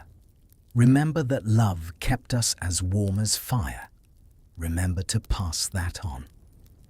And then there's only breathing, slow and rhythmic, the small sounds of people shifting in their sleep, the distant howl of wind, the infinite patience of the stars wheeling overhead. Stories end, but the living continues, the enduring continues. The cold night passes one heartbeat at a time, and the family at the center of it stays warm because they have each other. That's the real magic. Not in supernatural tales or legendary heroes, but in the daily choice to care, to share, to refuse to let the cold make you cold inside. Let yourself rest in that warmth now. Let the stories settle in your mind like snow settling on ground, covering the sharp things making the world softer. Let the voices of this family become a lullaby, speaking to something deep in you that remembers, that knows, that has always known we survive together, or not at all. Late February brings the first real signs. Not spring itself, But spring scouts its advance messengers testing the ground. The change is subtle at first. The sun's angle at noon is measurably different higher in the sky. And though the air temperature remains well below freezing, there's a quality to the light that's different. Warmer somehow, more alive. Water that would have been frozen solid a month ago now flows barely in the middle of the day. Just a trickle from the stream turning to ice again by evening, but flowing nonetheless. This is a significant event, celebrated quietly, noted carefully. Mariam watches as Rashid brings the water notes that he didn't have to chip through ice to get it. She nods to herself. Small victories, small improvements, the accumulation of tiny changes that will eventually become transformation. The birds are the most obvious sign. They've been absent for months, even the hardy species that winter over, but now they're back. First, a few ravens, then others. They don't sing yet, not like they will in true spring, but their presence itself is a song of sorts. Life returning, life that went away and came back. Jamal, checking the animals one morning, notices something he hadn't dared hope for yet. Two of the younger ewes are showing subtle signs that they're pregnant. Their bellies are slightly rounder. Their behavior is changing. This means lambing will come in late March or early April, and with it, milk again. Food that renews itself. Wealth that grows on its own. He doesn't announce this loudly, doesn't want to jinx it or create expectations that might be disappointed. But that evening, he tells Rahim quietly, and the old man smiles. Good, he says. This is good. The flock will recover, because that's what spring means at the most fundamental level. Recovery, renewal, the chance to restore what winter has taken. But spring in this region doesn't arrive gently. It doesn't tiptoe in with warm breezes and early flowers. It comes as melt, as flood as the snow that has accumulated for months, suddenly turning to water and seeking lower ground with urgent force. In early March, the serious thawing begins. The temperature climbs above freezing for hours at a time. The snow, which had seemed a permanent fixture of the landscape, starts to retreat. First from the sunny slopes, then more generally. Underneath, revealed gradually, like a slow unveiling, is brown earth. The little stream that had been barely flowing becomes a torrent. Seasonal watercourses that had been dry channels suddenly roar to life. This is dangerous in its own way. The same melt that brings renewal also brings flooding. Camps have to be moved to higher ground. Animals can't cross swollen streams. The world becomes divided by water. But it's a good danger, a hopeful danger, the danger of abundance returning rather than being threatened. The family's routine begins to shift energy levels, rising as day length increases. The lethargy of deep winter, that near hibernation state, starts to fade. There's more to do now, preparations for the return journey upland to be made, but also more energy to do it with. The food supply, which had been calculated down to the last grain, down to the final dried curds, suddenly looks sufficient. They're going to make it. The equation will balance. There will be enough. This realization, when it comes, is profound. Every winter carries the possibility of starvation. Every winter is a gamble. And every winter that they win that gamble is a minor miracle. Mariam begins the slow process of getting her weaving equipment ready for the journey. The small, portable loom must be checked and repaired. The threads she's been spinning all winter must be organized. The felt mats they've been sleeping on must be cleaned and rolled properly for transport. There's a feeling to this work that's different from the maintenance work of winter. This is preparation for motion, for change, for going forward. It has momentum built into it. The children respond to the changing season in ways both obvious and subtle. Rashid becomes restless, eager to be moving. The confinement of winter, which he endured without complaint, now chafes. He ranges farther from camp each day, ostensibly checking on the animals, but really just needing to move to explore, to burn off energy that's been building for months. Zainab becomes more talkative. All winter she's been quiet, withdrawn into herself, but now she chatters constantly. About the birds, about the mud, about memories of last summer and anticipations of the summer to come. Her mother listens patiently, knowing that this verbal flood is another form of thaw, another way the child is coming back to life. One afternoon in mid-March, something remarkable happens. The temperature climbs high enough that sitting in direct sun is actually pleasant. Not just bearable, but genuinely nice, warm. The family, without discussing it, migrates outside the tent. They sit on felt mats placed directly on ground that's more mud than snow, their faces turned toward the sun like flowers. Nobody says much. There's nothing that needs saying. For the first time in months, being still doesn't mean being cold. This alone is enough.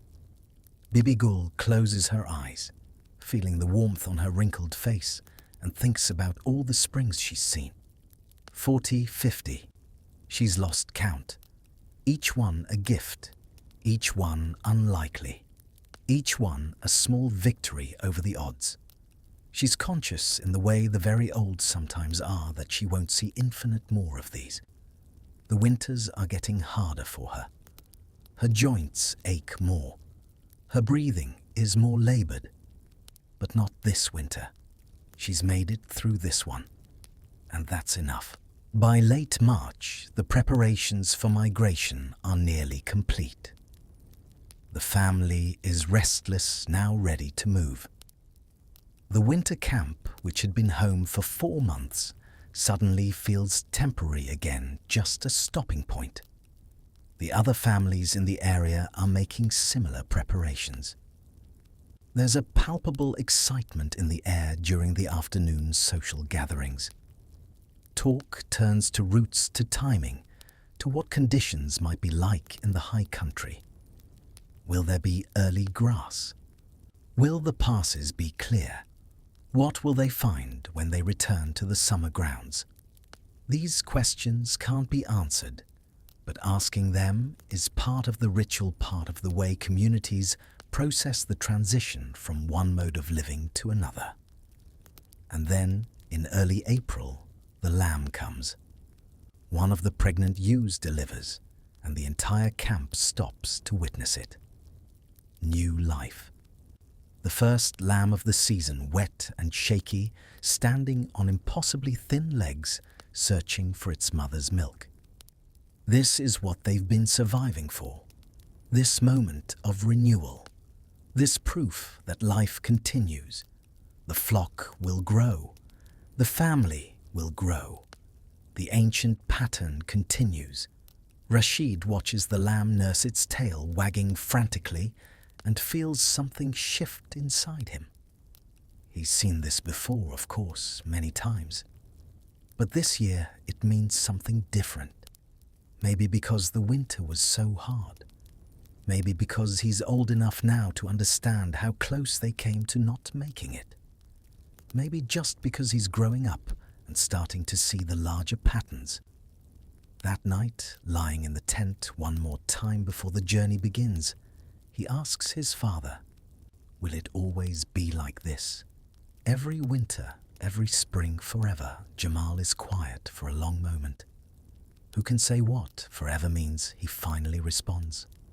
I hope so.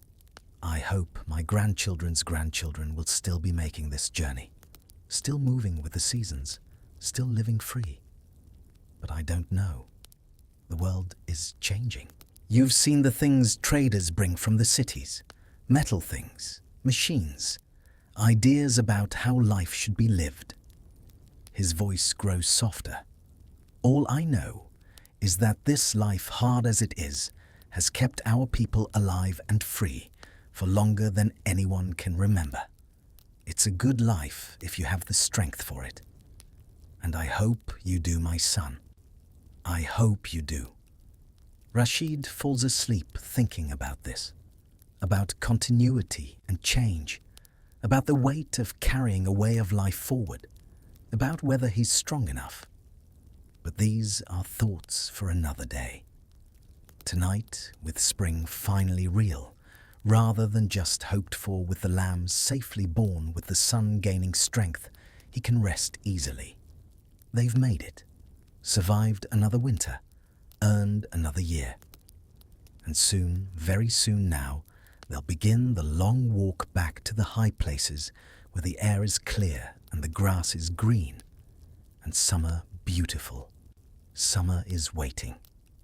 Everything is cycles. Everything returns. Winter always yields to spring hardship, always eventually gives way to ease. Darkness always eventually is replaced by light. Remember that. Hold on to it. Your own spring is coming. Your own thaw. Your own renewal. It might not come today, but it's coming.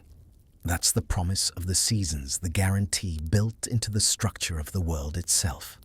Keep going. Keep enduring. Keep surviving. The cold won't last forever. Nothing does except the pattern of change itself. And that pattern right now is bending toward warmth. Rest in that knowledge. Sleep in that promise. Early April. The day of departure arrives, not with fanfare, but with simple acceptance. The morning is clear, the air still cold, but no longer brutally so. The family rises earlier than they have in months, energized by purpose, by anticipation, by the prospect of motion after months of stasis. The camp is dismantled with the same efficiency it was erected, every person knowing their role, every item having its designated place in the complex puzzle of packing. The tent comes down last folded and secured onto the strongest pack animals. Looking at the site where they've spent 4 months, there's almost nothing to show they were here. The grass has been grazed down to stubble. There's a dark patch where the fire was, but the landscape will recover quickly. This is intentional part of the ethic of moving lightly, of taking what you need, but not destroying what sustained you. A few other families are moving out the same day. Others will follow over the next week or two, everyone responding to their own calculations about timing, about when their particular route will be passable, about the condition of their animals and supplies. The mood is completely different from the autumn migration down. Then it was apprehension, mixed with determination. Now it's something closer to joy, if joy can exist alongside exhaustion and hunger. They're going home, in the sense that the high meadows are home in a way the winter camps never quite are.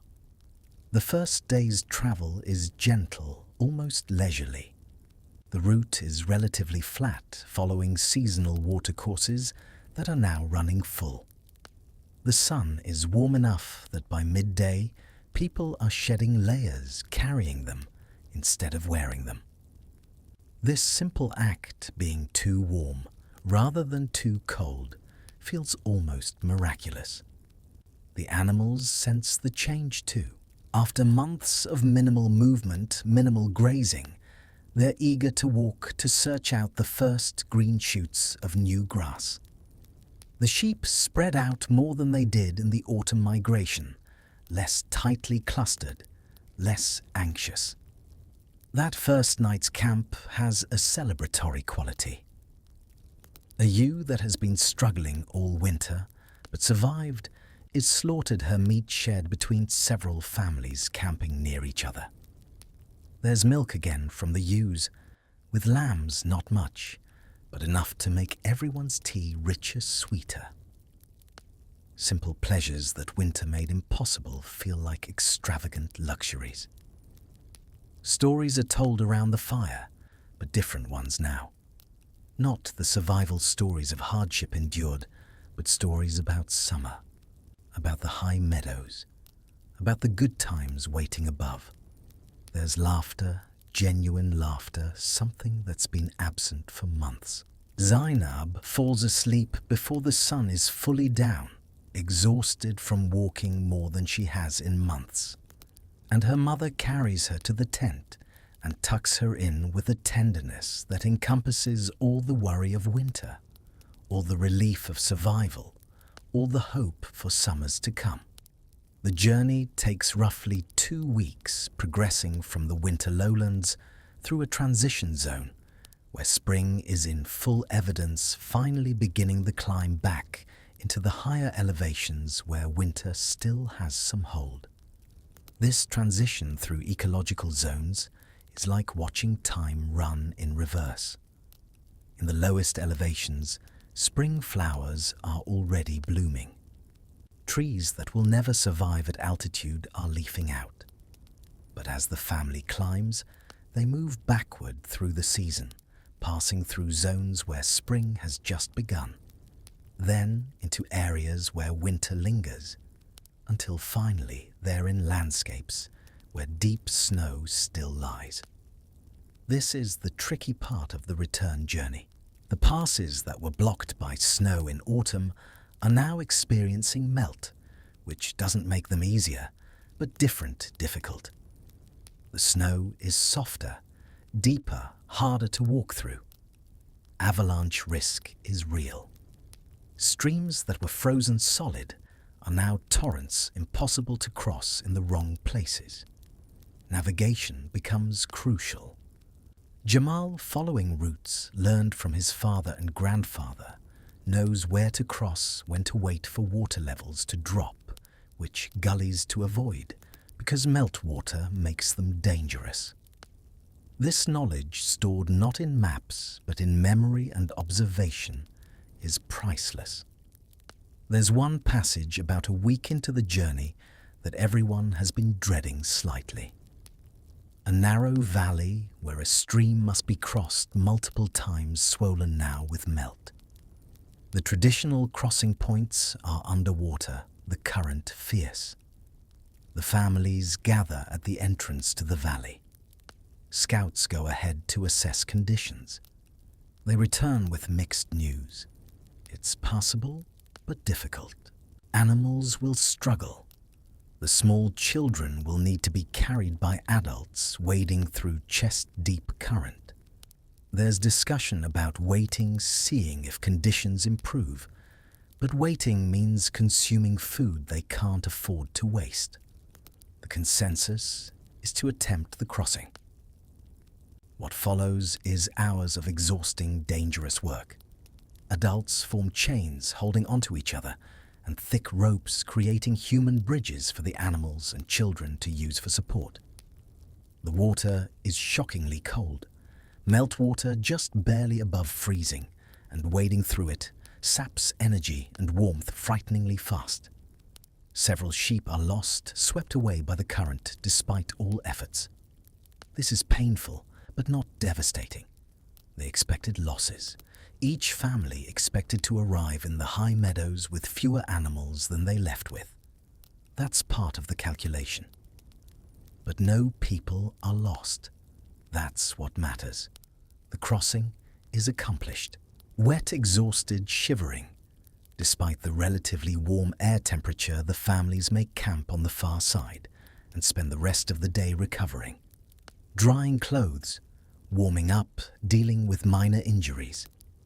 That night is quiet. Everyone is too tired for stories or socializing. They eat minimally, sleep hard, and wake the next morning stiff and sore, but ready to continue. As they climb higher, The landscape becomes familiar in ways that create unexpected emotion. That's the rock where Rashid caught a marmot 2 summers ago. That's the meadow where Zainab saw her first avalanche safely distant, an awesome demonstration of the mountain's power.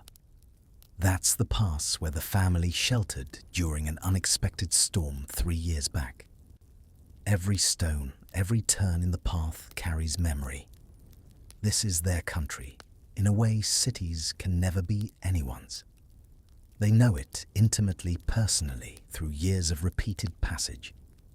And then, finally, in late April, they see it.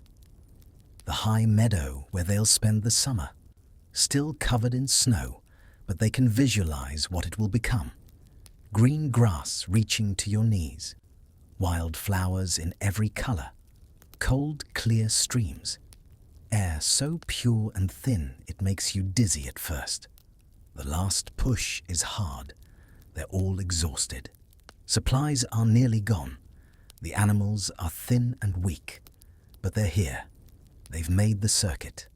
Winter camp to summer grounds to winter camp to summer grounds again. The great wheel has turned once more. That first week in the summer camp is recovery time. The tent is set up in its traditional spot, a place worn smooth by generations of use. The animals are released to graze what's available, which isn't much yet, but is better than what was available down below. And slowly, incrementally, conditions improve. The snow melts rapidly under strong sun. Grass emerges tentative at first, then explosively fast. Within 2 weeks, the meadow is transformed a sea of green, dotted with early flowers.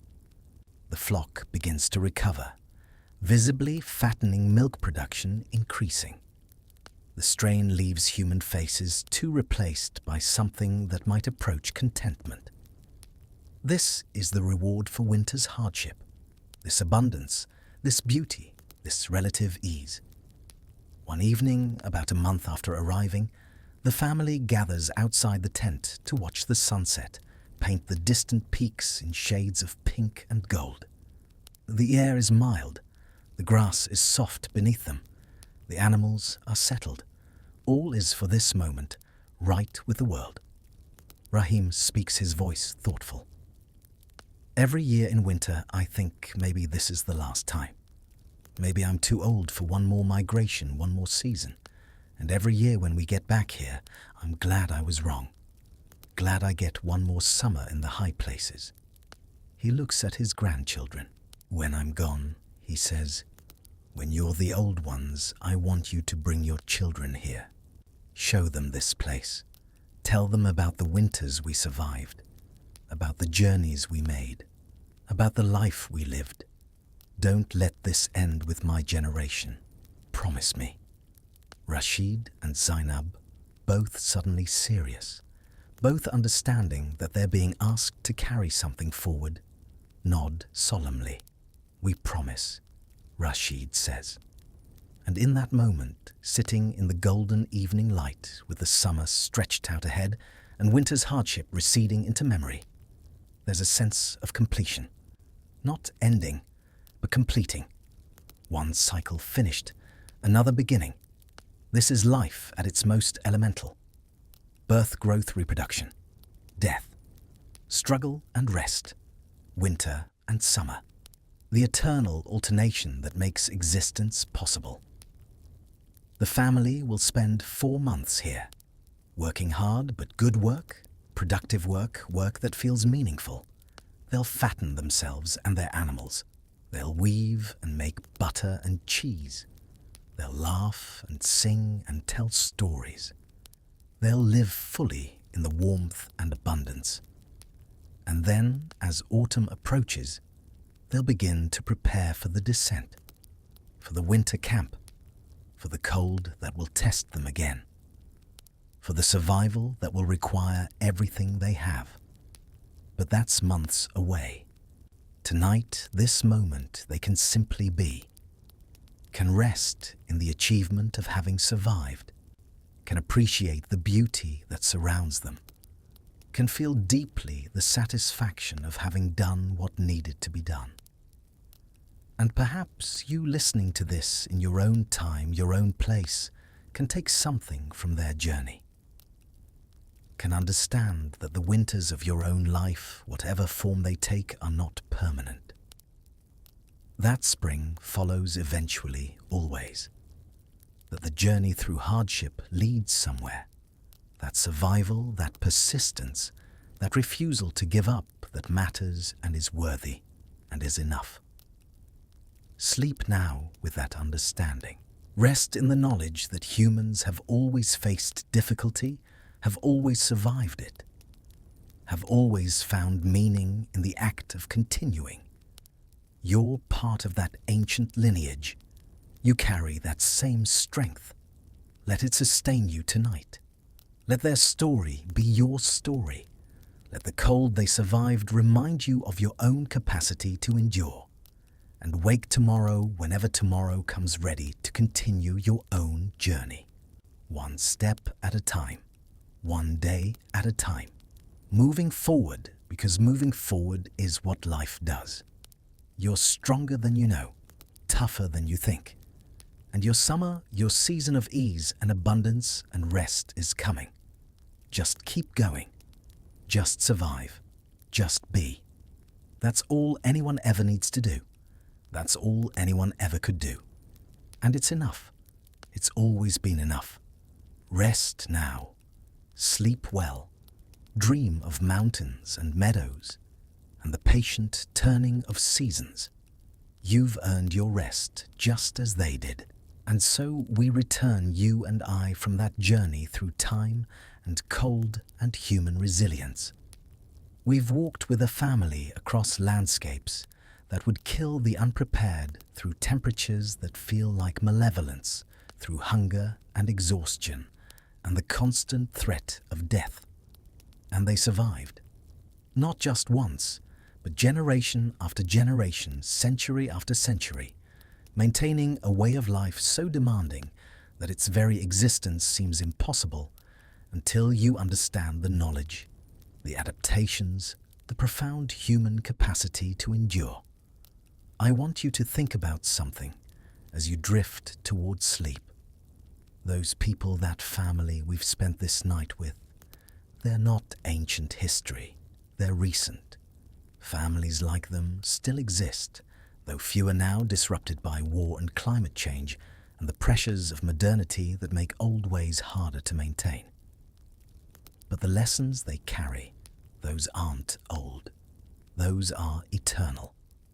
The lesson that preparation matters, that community is survival. That hardship endured together is bearable, where hardship endured alone breaks us. That small acts of generosity in hard times are more valuable than grand gestures in easy ones. That life is cycles, and even the hardest winter eventually yields. You carry these lessons too, whether you know it or not. They're in your genes, inherited from ancestors who survived their own winters, their own migrations, their own struggles. You're here because countless people whose names you'll never know chose to continue, chose to survive, chose to care enough about the future to bring it into being despite the present being difficult. That's your inheritance, that resilience, that capacity, that choice. Whatever winter you're navigating right now in your own life, remember this family. Remember that humans have survived worse, that the capacity to endure is built into you, that you're stronger than comfortable living has let you remember. And remember too that winter's purpose, if it has one, is to make us appreciate summer. The cold makes warmth precious. Hunger makes food taste better. Hardship makes ease feel like miracle. If life were perpetually easy, we'd never notice it was good. So whatever you're struggling with tonight, whatever kept you awake, whatever brought you here, seeking peace and rest, hold it gently. Don't fight it. Don't rail against it. Just acknowledge it.